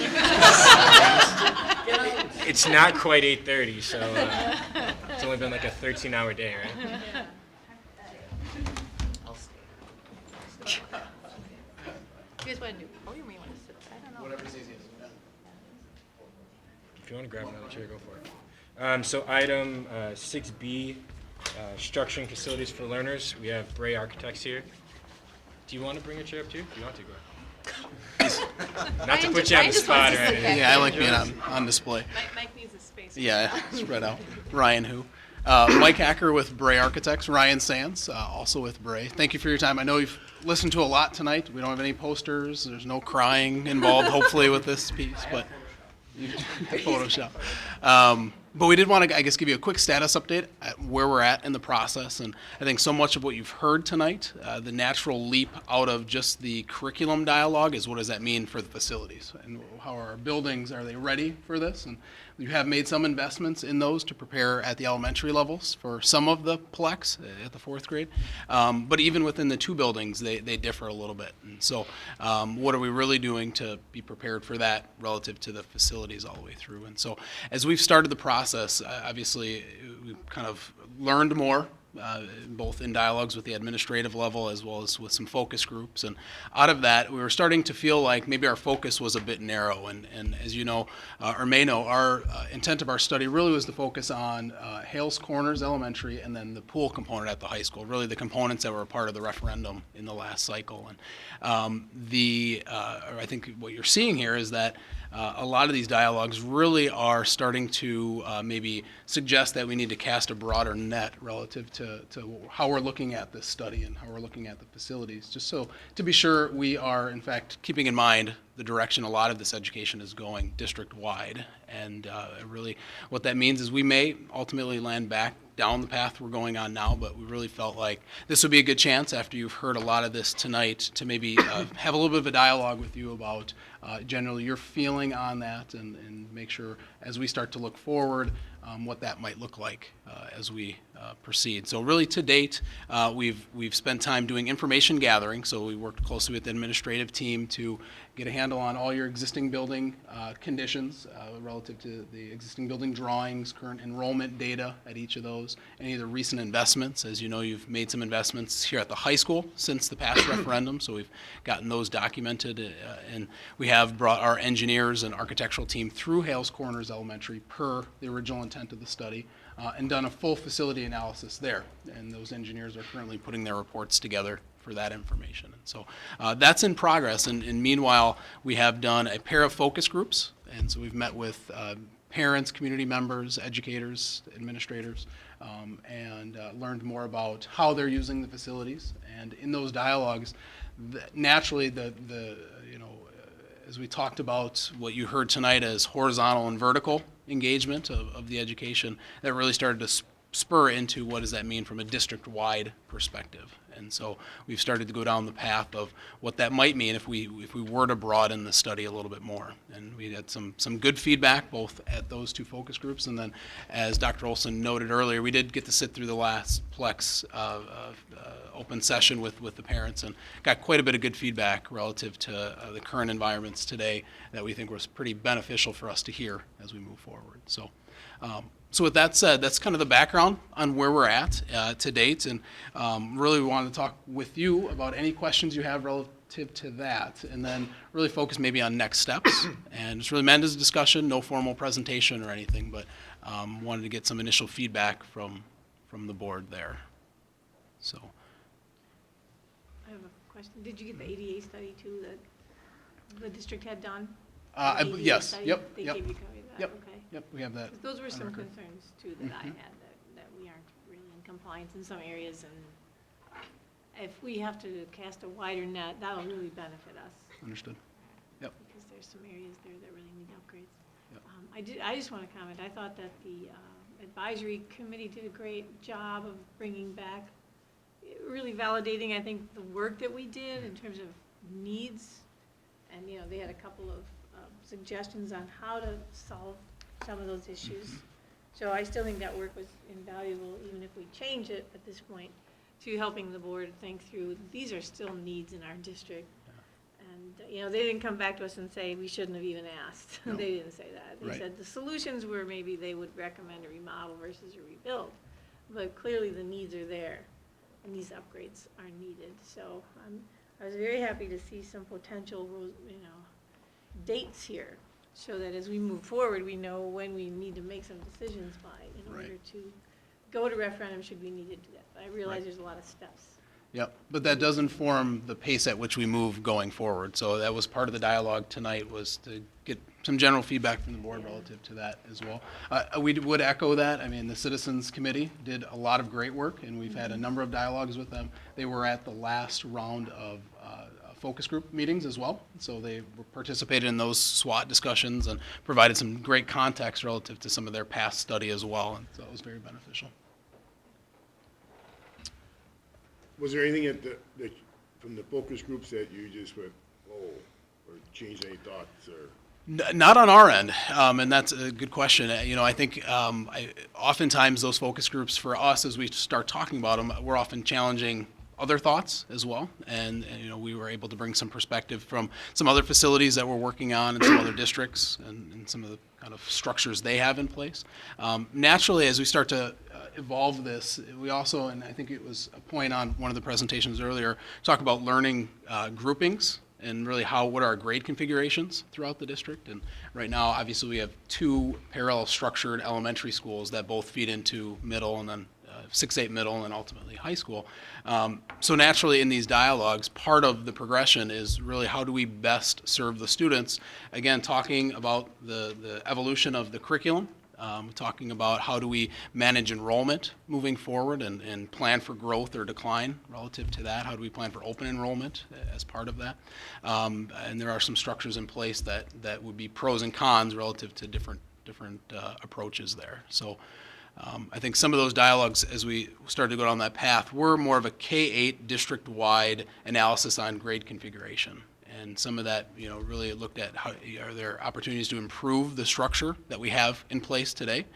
Maybe what would happen, or what might it look like if we were to change that? And what might be the pros or cons to going to a more rolling structure, where we have basically a cohort of students at the earliest age moving through all together versus merging at 6th grade? And what are the pros and cons to that? And how does that work with the Plex program?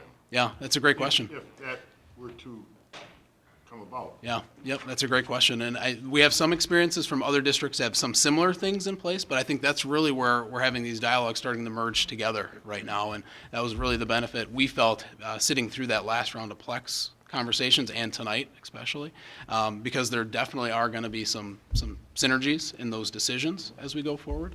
Again, there's some big benefits to thinking about at our youngest learners. What does it mean for them to be learning horizontally amidst a grade?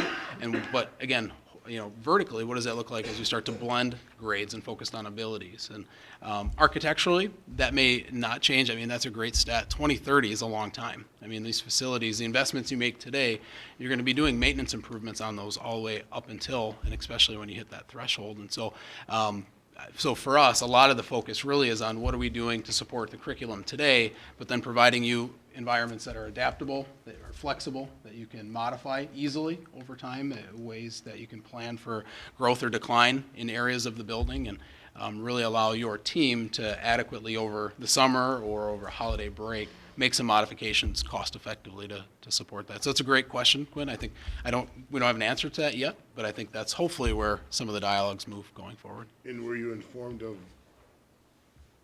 a similar proposal years ago that brought out a lot of interesting discussion about K2 and 3-6 and that? Are you aware of that in this district? Not the full history. Not the full history yet, but we certainly would be open to having more of those dialogues. I don't know if it's... Yeah, it was interesting because people have shared that. I think our elementary principals specifically have been there, and the question is that to make sure we're being as thorough as possible in that we didn't want to leave any question unturned. And it was interesting in terms of how that evolved from the initial, because there were the parents that were there at both of the meetings, and some were at all three of them, and they can attest to it. It was a really interesting process too, as you watched their growth and challenging assumptions. It was a very interesting process. But the initial, we tossed out 4 different options, and partly shock value initially, just to sort of get them out of thinking that way, to try to think about that. And initially there was a lot of, and it really was like, just give your emotional reaction. We're not going to like throw research at you or anything. And there was a lot of right away, absolutely not, whatever. But I would say by the end of the second evening, and principals, feel free to jump in, Chris or Lori or Lynn, it was very interesting how they had started to think differently. Once you pulled that emotional initial piece out of it, okay, well maybe yes or no, pros and cons. We're not anywhere near a decision point. It was just like, what might that do? Might there be less disparity if a referendum only touched one building, and then would people feel differently because their building, their K-5 building, did not get touched? What does that create? Geographically as a district, we're not 500 square miles in terms of that. And so what does that mean? What would it do? And I think that was the question that a lot of the parents came up with, is that, yeah, there could be benefits to that. What would it do to the cost of a referendum? And that was really their ultimate question. If it was a 4K2 or a 3.5, when you look at facility upgrades, when you're looking at sizing of stuff and not having to service so many grades, what would that do to the cost of it? Would there be some savings benefits to considering structuring that? And from a collaboration of all of the teachers in the same grade level being able to be at the same site and talk, to have more consistency among that, and just the professional learning. And that parents talked about professional learning of teachers to collaborate in that. And those were some interesting things. We are not at a decision point from that, but just to watch that conversation evolve was really interesting. Well, the evolution took place because you knocked down assumptions. That all these, each of the 4 things had assumptions that we're going to be acting in the same way, the same structure that we have now. Well, what about parking? Well, parking might be different. What about transportation? Well, maybe transportation will be different.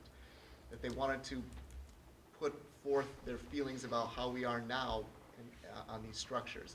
And so that evolution was 2 days of breaking down assumptions. with that group of people. So Correct, Correct. yeah. the thing is, Correct. it's, as Sure. we've seen, it's much harder to actually take the message beyond a small group of people to the community as a whole. And what I haven't heard, the actual words, because people must know how sensitive it is you're talking about grouping certain grades all in one elementary school and the rest of the grades all in the other elementary school, am I right? That's that is one of one the, of the one of the scenarios. concepts. Yep. It's One one of the option, concepts. sure, one of the concepts. You see how we kind of dance around that exact language is because, in a sense, because it was very inflammatory in this district before. So it's got to be approached properly, obviously, if that ends up being a desired solution, or one of the favored solutions. It's got to be approached very carefully with, obviously, cast a wide piece on the communication, and we, it's, I mean, So you're gonna have more listening sessions, right? Yeah, that's our I would intent. like to attend more. These were than just that. Yeah. initial vetting for, Right. very intentional. We did not open it, this is very intentional to just sort of vet out a couple of these things. Sort of like the prototyping process. It started very small with that, let's vet through some things, and then start seeing where it is and where it goes from there. No decision points right out of the gate at all. It was just some initial things. Where are we? And we really understand that the personalizing learning piece and the facilities have got to join into one conversation. We cannot continue to have those in isolated conversations because they become one and the same when you look at resources around learning. And so that was the piece of it in getting parents engaged in both of those. So to talk to them about a facilities or referendum over here, and then talk to them about learning over here no longer makes sense. Those have to be the same. And what is that in our strategic vision and our plan? We have to join those and merge them together and get all of our stakeholders around those. So this was still the initial, like, how do we merge these two things? That's why bringing the advisory committee in from the work they did, bringing some parents who've been involved with Plex initially. But it's got to go much broader than that. And that's the question. What does the timing look like for that? That's we're at a decision point now. We're just starting to vet that. What is the timeline now, and how aggressive does that look like? How much time do we need to garner and move through this process? So it says here, develop a district-wide master plan. We have a master plan. We have a 10-year, what do you want to call it? Maybe you don't call it a master plan, but it's a 10-year facility. Not not the same thing. It's Okay. not the same thing. Tell me the difference, and that's my question. It's a Fund 46 plan. So that's maintenance updates, really, is what the 10-year plan is 10-year that Matt put master together.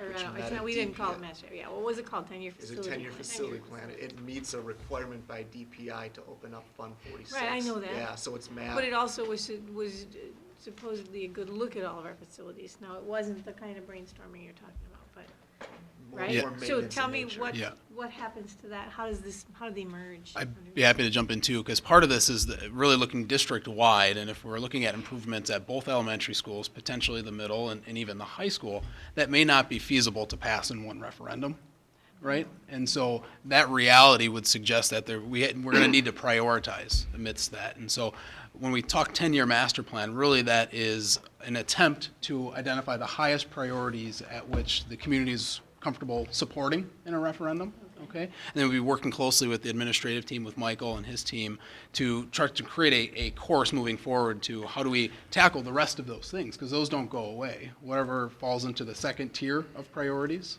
still are going to be needs, right? So we have a maintenance plan and we'll have a master facilities plan. You know, we always struggled with what's just maintenance and what are large capital. I think right now they're both in that plan. There's some in there. There are some, but I would say it's Right. not comprehensive at all. It literally I is know. just a maintenance, not in terms of a vision about what do we do. It's maintenance, roofs and all of those other types of things are in there. It's not, Okay. And as we start to look at costs for these different options, certainly we take those into consideration. So we'll be working Right, with 'cause the team. large maintenance items like boilers Yeah, fall absolutely. under the master plan. Yeah, and they may, as long as we Could. feel as though those are a priority within They're the dollars that hard we to have fund out of your available. operating budget. Those are the kinds of things you take to the community because you just don't have the dollars Yep. to do. So that's where I see that going. Those Yep. two are gonna have to merge Yep. at some point and be updated or whatever. Yep. And I'm glad you're gonna look at the high school, because there were issues we know we just didn't address at the high school, Yeah. like the weight room. Stuff Yeah. we just said no. So it'd Yeah. be great to take a look at all of that. Yep. Yep, noted. And to be honest, we talked about it with the middle school as well. Obviously, we've Yeah. made recent investments throughout the district, but from an academic standpoint, every one of those levels is evolving. So we want to be sure we keep an eye on all of those. I would love it if the board could ever schedule a tour with us of all of these buildings at some point. We've done that. Not with me, not all the buildings, never did a tour with all the buildings. Maybe a I long did it. time ago you guys did, I think. But I think that would be helpful at some point. So I think from here, certainly, I think your point very well stated. I think more engagement with the community is really going to be an important step. And I think there are active pieces like that, more listening sessions like we've had to evolve this dialogue, to weave in the Plex component as families become more aware of that. There are some passive things as well. So we've done mailers in the past where we utilize a simple print piece of material to go out to the community just as an educational component on where the study's at, what we're studying. And then certainly a survey. And I know that's a topic you guys have discussed in the past. You went through a survey with the last referendum effort. And that would be very typical and generally going down a path of a potential referendum following a failed referendum. There's a lot of information that we do need to learn from the community. And I think part of our listening sessions is that. I mean, what was not supportable about the last process in the last referendum? And what of that is still applicable today? Because by all means, the district has listened and they've made some improvements here at the high school and in other areas. But a lot's different since then. I mean, this Plex dialogue really was not truly at the level clearly that it is today. And that's going to have an impact in terms of equity between both buildings or all grades that I think we definitely want to keep in mind. So as we start to formulate a preferred option or components in an option, by all means, I think a survey would be something worth considering as we go forward. You know, I just can't help but think about how the referendum process has changed, because it used to be like, you know, years ago when I was on the board in Oshkosh, you know, we had to go to referendum and it was always scary. It's like, we can't keep going back to the community, but the truth is, we do have to keep going back to the community. And I know multiple districts that if we have to do a couple of referendums, do one now and come back later, I think that's reasonable for us to do today, much more reasonable. Even though it's hard, it might be the reasonable approach to getting things done. And we found this approach, this more district-wide comprehensive approach, does allow you to go back to the community and talk about that. Talk about the needs we know we can or can't address today and how those were prioritized. And a lot of that will really be identified as prioritizations through a survey exercise. The community will tell you what they prioritize amidst that. And so, but it does allow you to, again, once we prepare a communication plan, to start to talk about what those next projects are down the line. So it's not a surprise as the community starts to talk 10, 15 years from now about those next rounds of projects. Those have been needs we've known about, the community's talked about, and we're preparing ourselves to invest in those. So time seems to be my reoccurring theme tonight. And I'm looking at the timeline, and if we were to go to referendum for November, which we would bear the cost because it would be a special one, and if we picked November for our date, we would have to have everything in line by August, which is, 6 months from now. I don't know how realistic it is or is not, given that we're actually taking a broader approach to this, to have everything ready to go in 6 months in a comprehensive way. And that scares me a little, to try to push it that hard, because we've got so many unanswered questions that we need to get feedback on. So are we really prepared to be that quick about it, when that's been the main criticism that we've gotten in the past, is rushing through things? Good question. I'll start and then feel free to dive in. But we think it's doable. We do think it's aggressive. And so to do that, we really would be looking for kind of a green light to start looking at some potential solutions. I mean, this has to look like architecture. We have to start to quantify square footage and, you know, start to look at what that really means. But amidst doing that, obviously do this community feedback and engagement. And then there is kind of a sweet spot in terms of going to survey. You really would ideally do that before you go to summer, before, you know, while families are still school focused as much as possible. So that would mean, and I think that was in the information that we had put out here, a potential movement of developing solutions through March starting to develop in March and April a potential survey. That's really where we're crafting and talking strategy of how that document is executed. And then going to survey in May, targeting that to be done before school's out, so that really the board has the summer in that case to kind of vet that information and make some decisions to be prepared for August if that were the path we were going down. So have you had any experience with a one-item election day? Yeah, yep, we have done it. Yeah, we would definitely recommend if you're going to utilize the survey as an opportunity to, one, educate that may be the intent of the district, but oftentimes school perceptions will even recommend that you ask that as a question. You talk about the pros and cons of hitting November as a date, and or what would April look like, and what are the pros and cons of that if those were two scenarios, and allow the community to tell you. That way, if in fact you choose to proceed with November, you can be very upfront and very transparent that really that was feedback we received from the community that they would support doing so. And so I can't give you stats on what's more successful, November versus April. I'm not here tonight prepared to do that by any means, but we would recommend some strategies if you were to consider doing that, just to be prepared with those answers. So do you think this timetable and these steps we're taking will help us build more trust with our community? I will speak to the process big issue. thus far. I don't want to look backwards because we really weren't engaged prior to this, but I think we've gotten great feedback so far from the community we have spoken with, that they do feel like it's beneficial to be looking wider here, that we haven't wholly focused on a solution. We didn't come with a preconceived solution today, that we're kind of reverse engineering to find a way to pass in a referendum. I think the more holistic approach here, that we're looking more district-wide, and being as transparent and listening and engaging teachers, and really it's not necessarily district admin led, it's not board led at this point. It's really been inclusive. Build the trust. Yep. And then That we're gonna need. what we would do then is work with you to create a robust communication strategy. That way, really, once we have feedback from a survey and once the board is gelled around what a referendum would look like, we would then start to create a process to communicate that. Yep. And that would include as much as needed.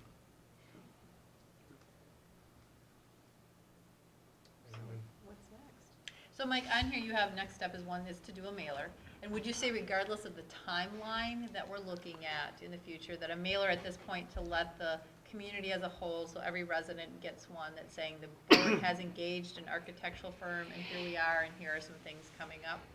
I see that was one of your recommendations in terms of the next step, regardless of the timeline. Yeah, we do feel as though that's beneficial, and we generally say mailer just because you have a great, robust listserv of your local community, your school community, but really a mailer would then hit the entire community, and as we know, the majority of that aren't necessarily engaged in the schools. And so that mailer would, obviously if they're watching tonight or have followed some of the past meetings, they know a architect has been brought on board, and there's been our referendum word has been brought up, and some of that's starting to be talked about.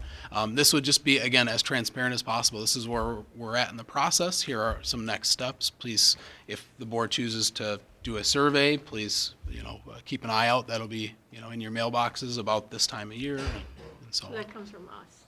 Logan, what did you say the cost was on doing that between postage and mailing? I think the estimate is $2,300. Okay. And it's a standalone piece? We do. Yeah, it'd be a standalone piece with postage and that piece that just talks about, where we are in the process, what opportunities might be out there. I would publicize that March 11th date about learning about personalizing learning in addition to that, because I think that those two things sort of come together in here, and then and if the board wanted to set a date for more, community listening sessions, or where people can look to get that information, at least if we're not ready with those dates. But I think we are going to have to start broadening the reach, and it is going to have to be a direct mail, because we can't rely, only on, because not everybody gets the same newspaper, or not everybody's in the parent community, so we're going to have to rely on a couple direct mailers, and the timing of that's critical. So you think $2,300 for both printing and postage? Correct. Yep. Do we still do our Whitnall newsletter? Right. That's part of the communication plans that we're re-engaging with in terms of Logan and wanting to Viewpoint. make sure. The viewpoint, yeah, so that's part of what we'll hear next in terms of what that is, but that will be it. So this is that stopgap until we can fully decide what goes in there and engaging that process, because this is very specific to that, but yes. So part of that communication would include the advisory committee's work, right? You would recommend telling the community that that group worked and wrapped up and gave us recommendations of some sort, right? That should be part of communicating back. I'm not saying that their recommendations are in there. I'm Yeah, just I mean, I saying- think we would try to direct them to a place on our website that they might not Right. be looking at, because we've started to put what that journey is again, and they don't know that. If you're not, that's that push technology right now, if they're not looking there. So it would be, because we've put the advisory committee stuff on there, so I think in terms of what a mailer is, we have to be, Right. but yeah. I'm not Yep. talking anything broad. I'm Yeah. just saying that let the community know we have engaged the community in this way. That's all I'm thinking. That's Yep, part of the process. since then what we've done, yep. We I reached think we've out. talked about, I don't think the community is fully aware either of the things that we did through Act 32 to address Right. even one Right. of those three questions. That's a big deal too. So I Yeah. think that we have a lot of work, and regardless of when that timeline is in terms of that, we need to at least start to let them know to become, so that's not, like, they're not getting all of that at once. And I know we're talking about some budget discussions with the community, but I saw another school district that's doing the effect of the state budget on our school district discussion. Now, we're in a different place, so I'm not saying we mock that exactly, but maybe that could be another potential, aren't we still doing that, some sort of a meeting with the community about Yep, a Finance week from 101? tonight. Next week, Monday. That's right, and then maybe a follow-up would be the impact. Well, Mike is embedding It's that. actually my last slide, Luann. I mean, It is part of next Monday's presentation. Okay, the impact of the budget, Yep. okay. Yep, so we are State doing it, budget, it's all that's together. cool. It's part of the reason why the meeting was delayed. Yep. Okay, didn't know that, that's good to know. So when I'm picturing this mailer, I'm almost picturing a directional piece, that this is what we're trying to do, and for more information, go here, and then you There's can some have key dates that are, the right. history, but watch out, save the date for X, Y, and Z, Right. because space is limited to help with the cost, Yep, right? correct. So we're not trying to cram our entire story into this. It's not a one whole mailer. newsletter. We're just trying to hit the high points, Yep. save the date card, and have them refer over Yep. for more information. For all of the details. And I think it may behoove us to create a section right on the district site, because we had it when we were going through the referendum. We had a special section where you can keep links to everything related to it. If we can create a section on the website specific to that, so they don't have to read through the feed and the news and announcements to find the bits and pieces here and there. There's one solid section where they can go to, pull everything up. Then we can direct it to it, whether it's via Twitter or Facebook or whatever it is. We can keep saying, go back to this, so that when we come to the fall or whenever it is, they already know to go there for the information, so it's building that consistency. And yet being cognizant of the fact that not everybody has internet access. Well, but you're right, but I'm saying if we're Finding a trying to way to accomplish isolate something, that, right. this is the easiest way to do it. Yep. Isolate the information in one spot. Right. Anything else? Any other questions? So what are the board's next steps? What do we need to be? So if we're okay with the mailer, we'll put that Yep. together, we'll send it out as a draft to get feedback to make sure it encompasses that. Logan can start working on that tomorrow. Looking at how we engage in the community, what are some things, we'll make sure that March 11th date is out there, but what that looks like and work with them. The question is at what time, or what do you want in terms of a timeline? What's your timeline for setting a timeline? How's that? Well, you're still doing the studies, right? So you don't even Right. have all the information back. You don't have all that. No, yeah, so I guess, tonight it sounds like we're hearing some general consensus that the I guess, wider net that we talked about, district-wide, is kind of generally the consensus, and so with that, we're gonna start down that path and start to do So that. we're working on the mailer. They're going to compile the information. Maybe when you have that, you can come back and present to us what you've found. And then we break off from there and start looking at what they've found to determine what we want to do. What are our priorities? We're going to have the focus groups, and we're going to have the listening sessions. That's all going to happen. And then it'll help refine the decisions down to, okay, this is where we are. And then, Stephanie, to your question before, what makes sense? Once we have all the information, then we can start saying, all right, is August doable? Do we have a decision by then or not? Do we look for next year, right? I mean, Well, I look at it a little differently. I think in my opinion, we put the carrot out there and we meet that. But if we don't even know what we're working towards, though, that's the problem. If it was just those 2 or 3 questions from before, we can say, let's do the fall. We don't even know. It may come down that what we end up going to is completely different. I think we put in the own bullet in our own head if we did do November. I mean, so but maybe he needs a direction of saying we're taking that off the table. Don't even worry about that. Are you looking for direction? I think we want to talk pace at which we move here. Yeah, I mean. So to put it out, I mean, we're here. Let's discuss it. Let's do it. I think I don't think the fall is an right. option. And then let's just let's as a board say. Even consider November in our thought process. Any reasons to? Yeah. Okay, so speak up. Yeah, there's some reason to think about it. The one major one is we are certainly more 95% certainly going to see a mill rate drop this year. Oh, yeah, there you go, yeah. So with Act 32 things falling off the table, falling off the revenue limit, even with less state aid, which we certainly are projecting, you're still going to see a mill rate drop. Let's call it conservative, 20 to 30 cents. So in that instance, that's something that certainly is worth thinking about as you begin to talk about cost. That is 20 to 30 cents that you don't have to think about as that mill rate decreases. What's going to happen in 18-19?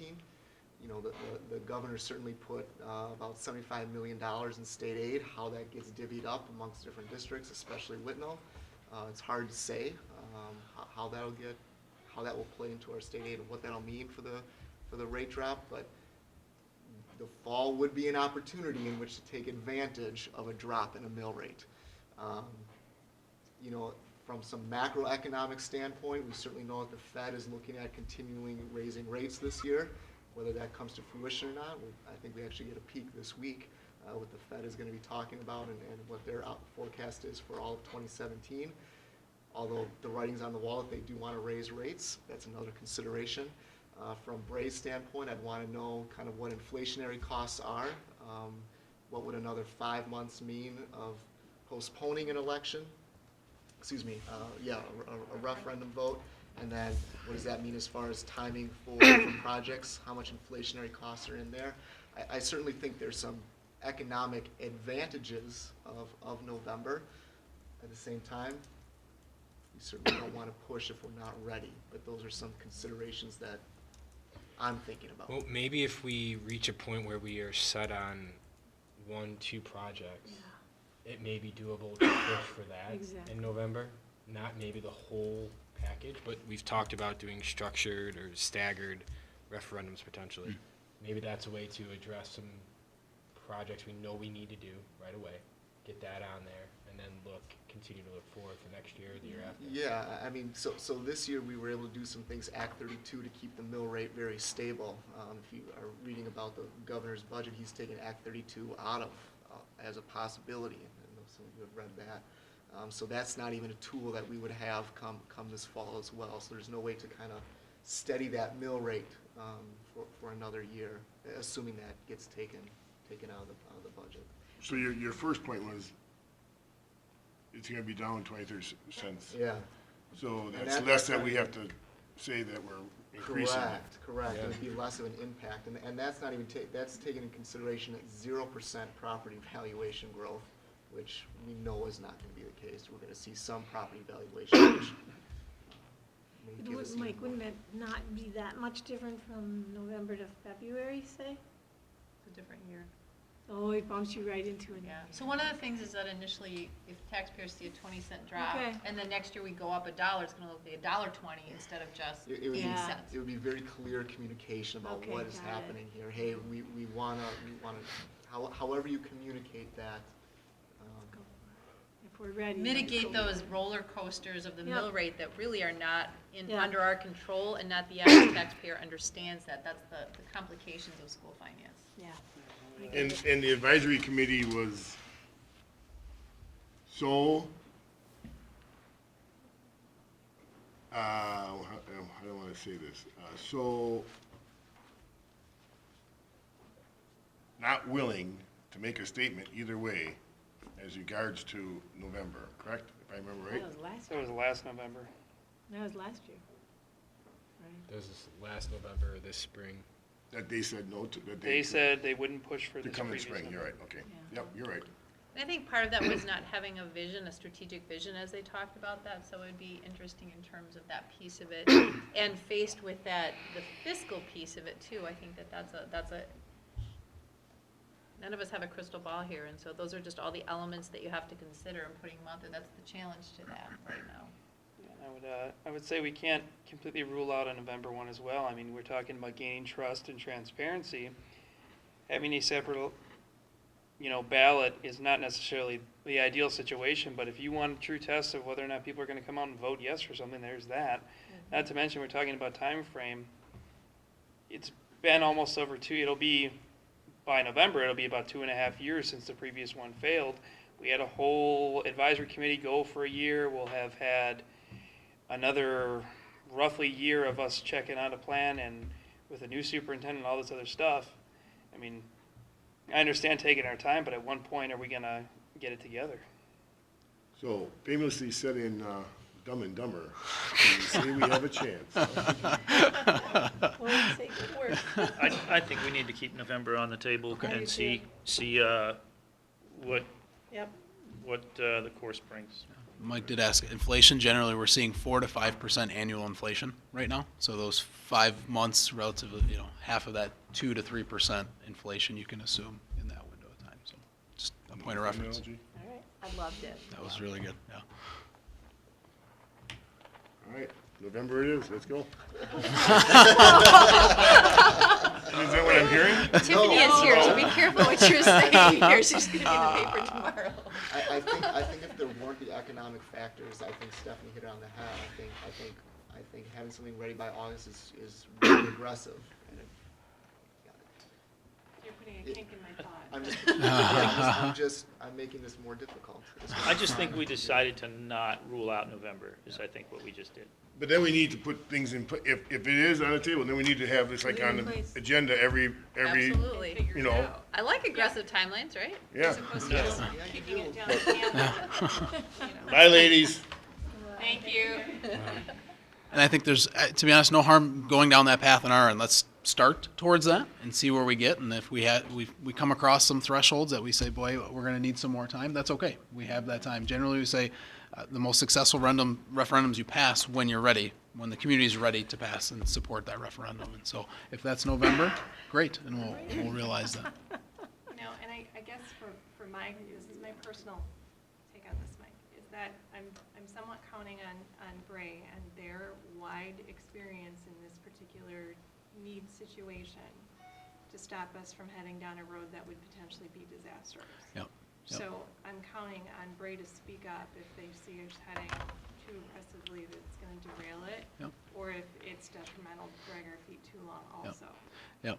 And again, that's my personal wish, not a board wish, but Well, that's my wish. that's Yeah. what I'm And, kind of, the looking to Bray opinions to help we need us to hear. do. Yep, and we're prepared to do that. And sometimes we have to come with the honest realities and be the bad guy, and that's our role in this process. And we do. I had a conversation with School Perceptions today on a couple things, and we talked a little bit about this just in preparation for tonight. And they did correlate a lot of these dialogues to the process that Muskego went through. And nothing's apples to apples, not comparing you guys directly to them, but they did fail pretty overwhelmingly multiple referendums and went through this very similar process, district-wide master plan, went to survey, and in that survey identified the priority projects, which found great success in referendum. And in that, they identified some projects that were kind of second-tier projects that now that the referendum's passed, they're creating some funding structures in place to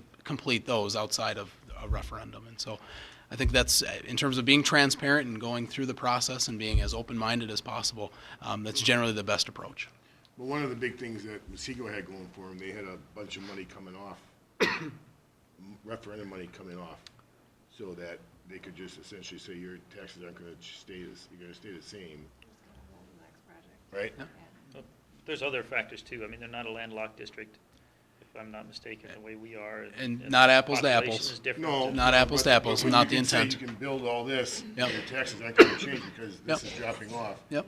That's pretty soothing to a lot of people. Yep, yep. The other thing is, so, you two need to give us the ammunition to say that the savings are gonna be so great that tossing $13,000 to $17,000 towards, the local, whoever we throw, election people is worth it. Well, and if it's not, it's not. I mean, that's the analysis, correct. And when do we get that analysis?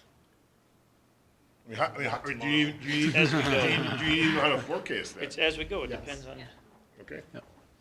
So is this just back on the agenda next time? Because it doesn't sound like we're really.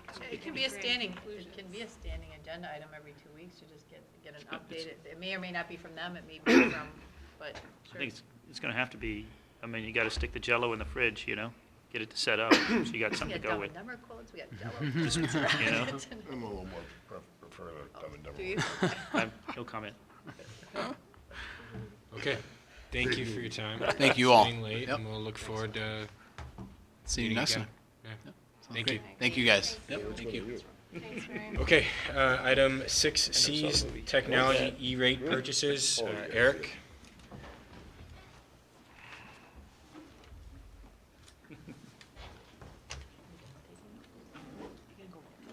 This is a first look at the proposal come to the board, come back as a possible action item at the next meeting. Just the initial look. Normally, this type of project would not come to the board, but there's a couple of caveats that we have to take a look at real quick. Background real fast. This is discussing our wiring connections between our network closets within each building. So now we have this really stupendous, awesome network coming in here from the outside world, and our internal connections are now bottlenecked between our network closets. And they're maxed out. So they are mid-1990s fiber installs as well. Somebody back then thought very well, and they put in extra fiber to expand to. Unfortunately, over the last about 6-7 years, we have been lighting up more and more of what was in the walls, and we topped that out a couple of years ago. Eric, I'm sorry to interrupt. Yeah. I really am. Help me out, because I'm technologically impaired. Are you literally talking about a network closet that I'm opening up a door and seeing a bunch of wires? Yes. Or Yes. are you talking figuratively? No. Literally and figuratively. If you'd like, I can walk you back after the meeting. There's one right over there. I may need But that. it's a closet, I'm trying to if that figure helps. out what. Figure just a glorified Thank closet you. instead of clothes hanging in there, there's a bunch of network stuff. Thank Does that you. help? Yes. Rack of equipment, Sorry. lots Yeah, of rack of what looks like equipment, phone bunch of lines plugged in. Okay. Yep, and so we have special Bundles connections that coming out run of the between those to provide high-speed connections. And they were all put in from 94 to 98, depending on which closet you go to. There are several of them in this structure. So, board action will be needed on this. Normally we do this as part of the upgrade cycle. You guys would never see it. We'd spread it out over a bunch of years, just part of us upgrading the equipment like we normally do. Except, there are E-rate dollars available now. This next school year, 17-18, and 18-19, there's some dollars available, and then they are gone. So the Wi-Fi project we did this last year was part of that. This is considered part of that same category 2 lump sum surplus money that E-rate found about $3 billion 2 years ago. Who knows where they just pulled that from, but they did. So E-rate requires that a contract be signed prior to the regular approval of the annual budget. So that's one reason this has to come to the board. The other reason is the high school, which is what we would like to do next summer, after the budget rolls over, is going to tick up just over $15,000. And when by just over, I mean just over. There's some estimates in your packet there. Okay, so has to come to the board for approval. Everything good, we cross our T's, we dot our I's, we get E-rate on this, we get 50% of that cost reimbursed to us. That's why it's really coming to the board, because we can do it now, the federal government's gonna pay for half of it. Same thing, another year out, we can go and do the middle school and the elementaries together, and E-rate's gonna pay for half of that. And then that money disappears. So is half 30,000 and half it's 15, or is it 15, It's 750? 15.5 or something like that. 15,350. And they'll pay half of that back. So- But the initial outlay requires board approval. So a number of questions. First off, are we seeing an effect? Is the end user seeing an effect here from the bandwidth being maxed out? Right now? Yes. Yeah, so our Wi-Fi system is the one that's topped out completely right now. So we actually have more bandwidth coming in than what we did this last summer to the district.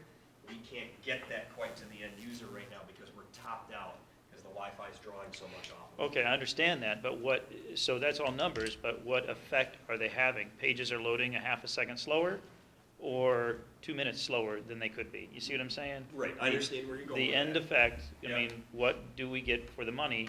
So that's number one. Yeah. Go ahead. So how much effect are they having? Any idea? Negligible at the moment. Okay.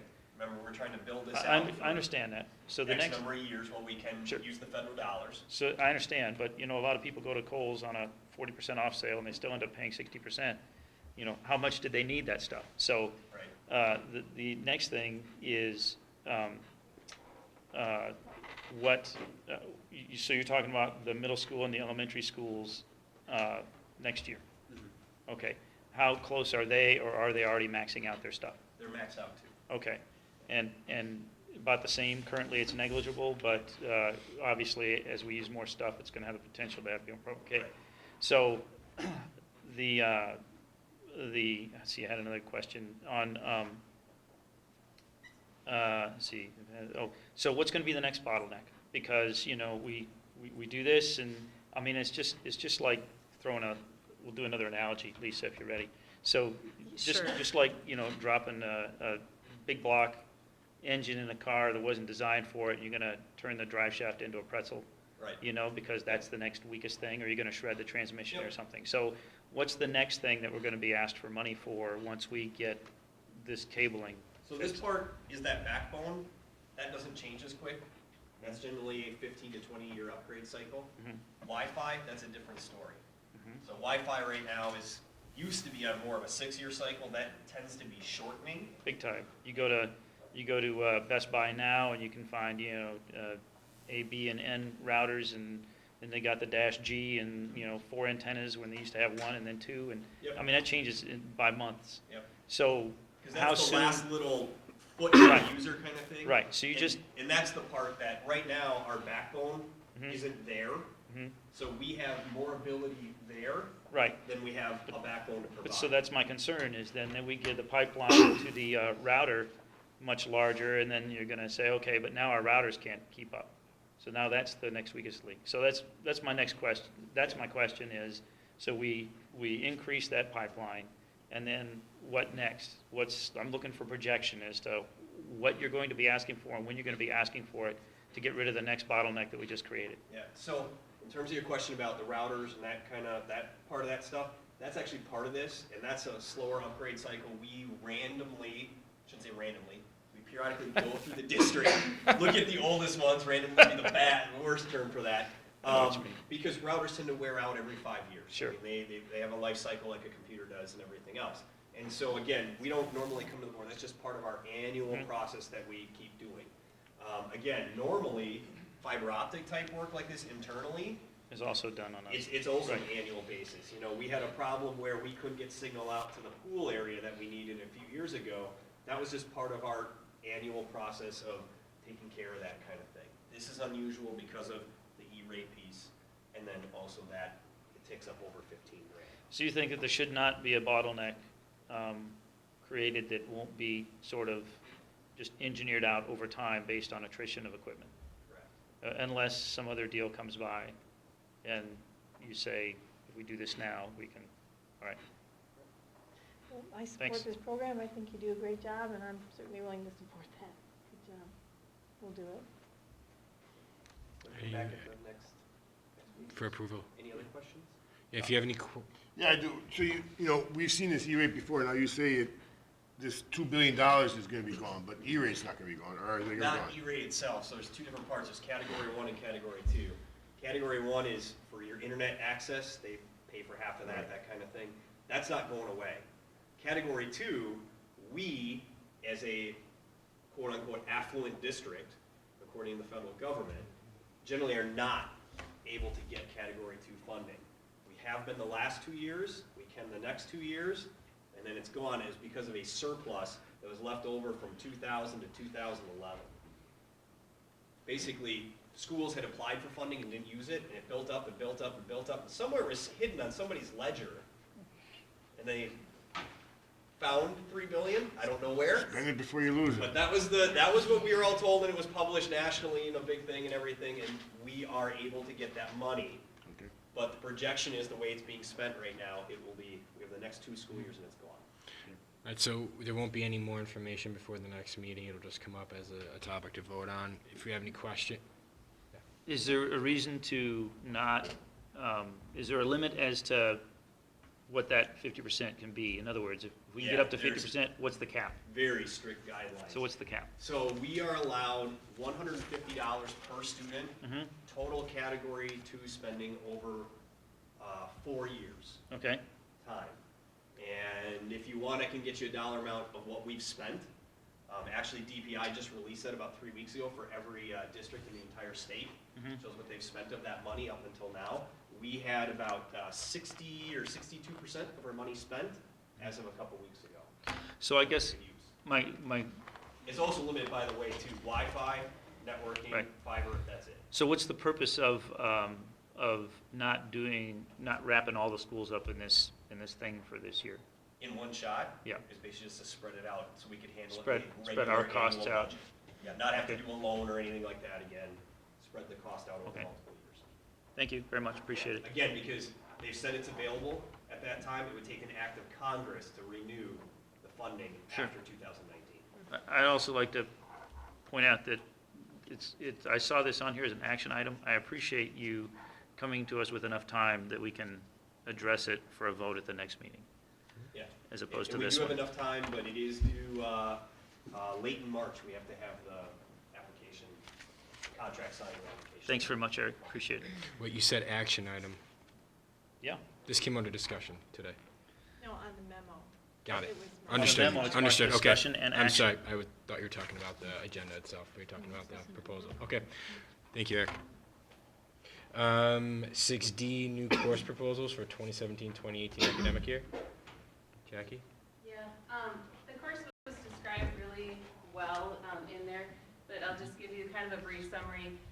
We have identified a need for some of our students who have a disability to really run a course where we have an identified time on a daily basis where we can work on some social skills so that hopefully when we're in other classes, in the hallway, participating in sports and things after school, that they can apply those skills that we'll be teaching. And they'll have an opportunity to bring back things that happen in other environments and problem solve with teachers in order to resolve issues. So it's an elective course. Right now, it would just be offered to students with a disability. They would be identified by their case manager, probably a relatively small number of kids on an annual basis, but something right now that we are struggling to fit into other parts of their day by either pulling them from a class or trying to do it during their basic study skills class. Is there a minimum number of kids you have to run this? Well, board minimum is 18 for a course, but this would be a special ed course. So typically, they would fall below that number because it's something that would be listed in their IEP. So you don't have you'd run it with 2 kids? I mean, what would you do? I think that based on our conversation, they already have a list going of students that they would like to see taking this course, hence why the proposal is coming forward. So I would anticipate, having students on a regular basis and, probably as we continue to work through the personalization on those social emotional needs, we might see less needs, but right now we have a pretty high need to address. Well, I'm fine with that, even if it's only 2. I just wanted Yeah. to make sure Yeah. that we're going to meet those kinds of needs. Yeah. I think it's a great idea. I just figured it's probably a small number. Yeah. I want to make sure we're able to do that. Any other questions? Anyone? Okay, so then this will come next meeting as well. Thanks, Okay, Jim. thank you. Item 7, comments from the school board regarding items for future consideration. Any items? Do we get a train update, Act 31 update? 32? We just received some information last week about scheduling Yeah, in terms of that. So that restructure that whole piece of it, in terms of some second shift work they're going to do. And so that shifts all of the high school stuff that we had planned on doing, and that was something that wasn't previously proposed. So they were able to work with all of that. So we're gonna give you, we were just not prepared because Matt just met with them in terms of what that timeline looks like in terms of that. So yes. The 27th. Yep. Any other items? You'd mentioned earlier the EduClimber, data tracking. Could we get some information about that, unless I missed it? Yes, I'll have Tony provide that information. Thank you. Yeah. Good, Anything thanks. else? Okay, item 8, board member announcements. So just really fast, going back at the beginning of the meeting, 17 hours ago, we talked about staff and student spotlight and the board, the building news. So we've gotten a lot of feedback about maybe we only hit certain topics, you only get, we're 7 people, right? We try to cover as much as we can.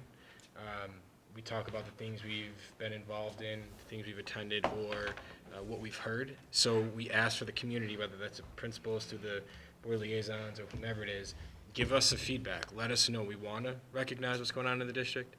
Tell us. That's the only way we're going to find out, and then we can announce it here. And especially having the building news gives a more structured way to say, hey, this is happening here, you know, like we talked about earlier tonight. So please, if you don't think things are getting recognized, tell us so we can. It's the only way we're going to get the information out there. So anybody have any announcements? Yeah, I attended the Division II sectional for swimming, and we did have a number of qualifiers, or a few qualifiers. David Hahn and Stefan Rausch both qualified for diving for state. David's a sophomore, and this is second year in a row going to state. And then we also had Ben Bell qualifying the 50 and 100 free, and he's one of those rare people who this is his 4th year in a row going to state for swimming. So they'll compete Friday. I believe diving starts at 2:30 and swimming commences at 6:30 in Madison. And then I would say to that, and then for any other winter sports athletes who make it to state, that we welcome them back like we did for the girls swimming as well, and kind of have a little discussion and praise for them later. Well, I attended the SWSA, right, with Mike and Lisa, and it's very interesting. They started out with the lobbyists for the group, bringing us update what's going on in Madison, and this is the time of year that budget goes through and everybody's in session, and then Senator Luther Olson came and spoke, and they had some predetermined questions that he hit on, and then they opened it up to the people that were there, and it was very interesting. I really enjoyed it, and if anybody can make them, I guess they would be good to go to and just see what's going on. What I was really impressed by was his honesty. One of the things that the superintendents want, or school districts want, is flexibility in the start date. As you know, we have 2 of them, a possible one. And, you know, he flat out said, I see the merit in it, I see the value in it, but I'm voting no. And there's no discussion on it, because that's his constituents are the Dells, Green Lake, and so my answer is no. So as much as they wanted to bring that, keep going, and you know, you can't fault the man. That's what it is. He was very open on other issues, talked freely, took some jabs at people that were in office, locally, statewide, and nationally, and it was very interesting. I enjoyed it. So that's what it was. Go ahead. I just wanted to say that as part of the Greenfield Park and Rec Board, 2 things that came up at the meeting last week. One of that is the Greenfield schools are going to be doing some renovations this summer.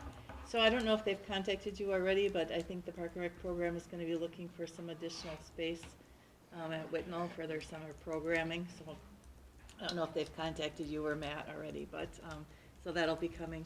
And then the other thing is, I just wanted to remind you guys, I think Lisa handed out these invitations. So every year we have a recognition banquet where different people are recognized. We've had some Whitnall people recognized at these. There's no Whitnall people recognized at this year. But it is in February 24, so RSVPs are due by February 27th. So if anybody wants to go, it's usually a nice evening. They have had in the past, they've had kind of a theme, but this year there's no theme, so you don't have to dress up any special way. So, but I think it's good for us to be part of Greenfield events because we so often associate with Hills Corners because we're closer to Hills Corners. So I think it's nice to get to some of these events. What was the date on that again? My envelope's at home. February 24, RSVPs are due on February 17. Okay. Luann, you had a? I was at the wheelchair basketball event. I just want to thank everybody. And Steve, what's Steve's last name? Wilson. Wilson does such a great job, and all the volunteers. And then it was nice to see the Rotary manning the concession stand. So kudos to everyone who makes that happen. That's an interesting event. Very cool. To all the band families, Whitnall is hosting the solo and ensemble district competition on March 4th. I know they're looking for volunteers, so whether you have a student in high school or middle school or elementary school and you want to be involved, reach out to the band boosters. They've got to sign up and everything for it, so please, we can use the help. Anything else? Okay, item 9, motion to adjourn to closed session pursuant to Wisconsin Statute 19.851C for item 9A supervisor contracts, item 9B personnel. Do I have a motion? So moved. Second? Okay, roll call. John? Yes. Glenn? Aye. Aye. Aye. Aye. Luann? Aye. Jonathan? Aye. Sorry, I didn't name everybody's names. I can go back if I need to. All right, so we've got all 7. Thank you. Have a great night. Keep going, because I didn't. Oh, I meant to the people.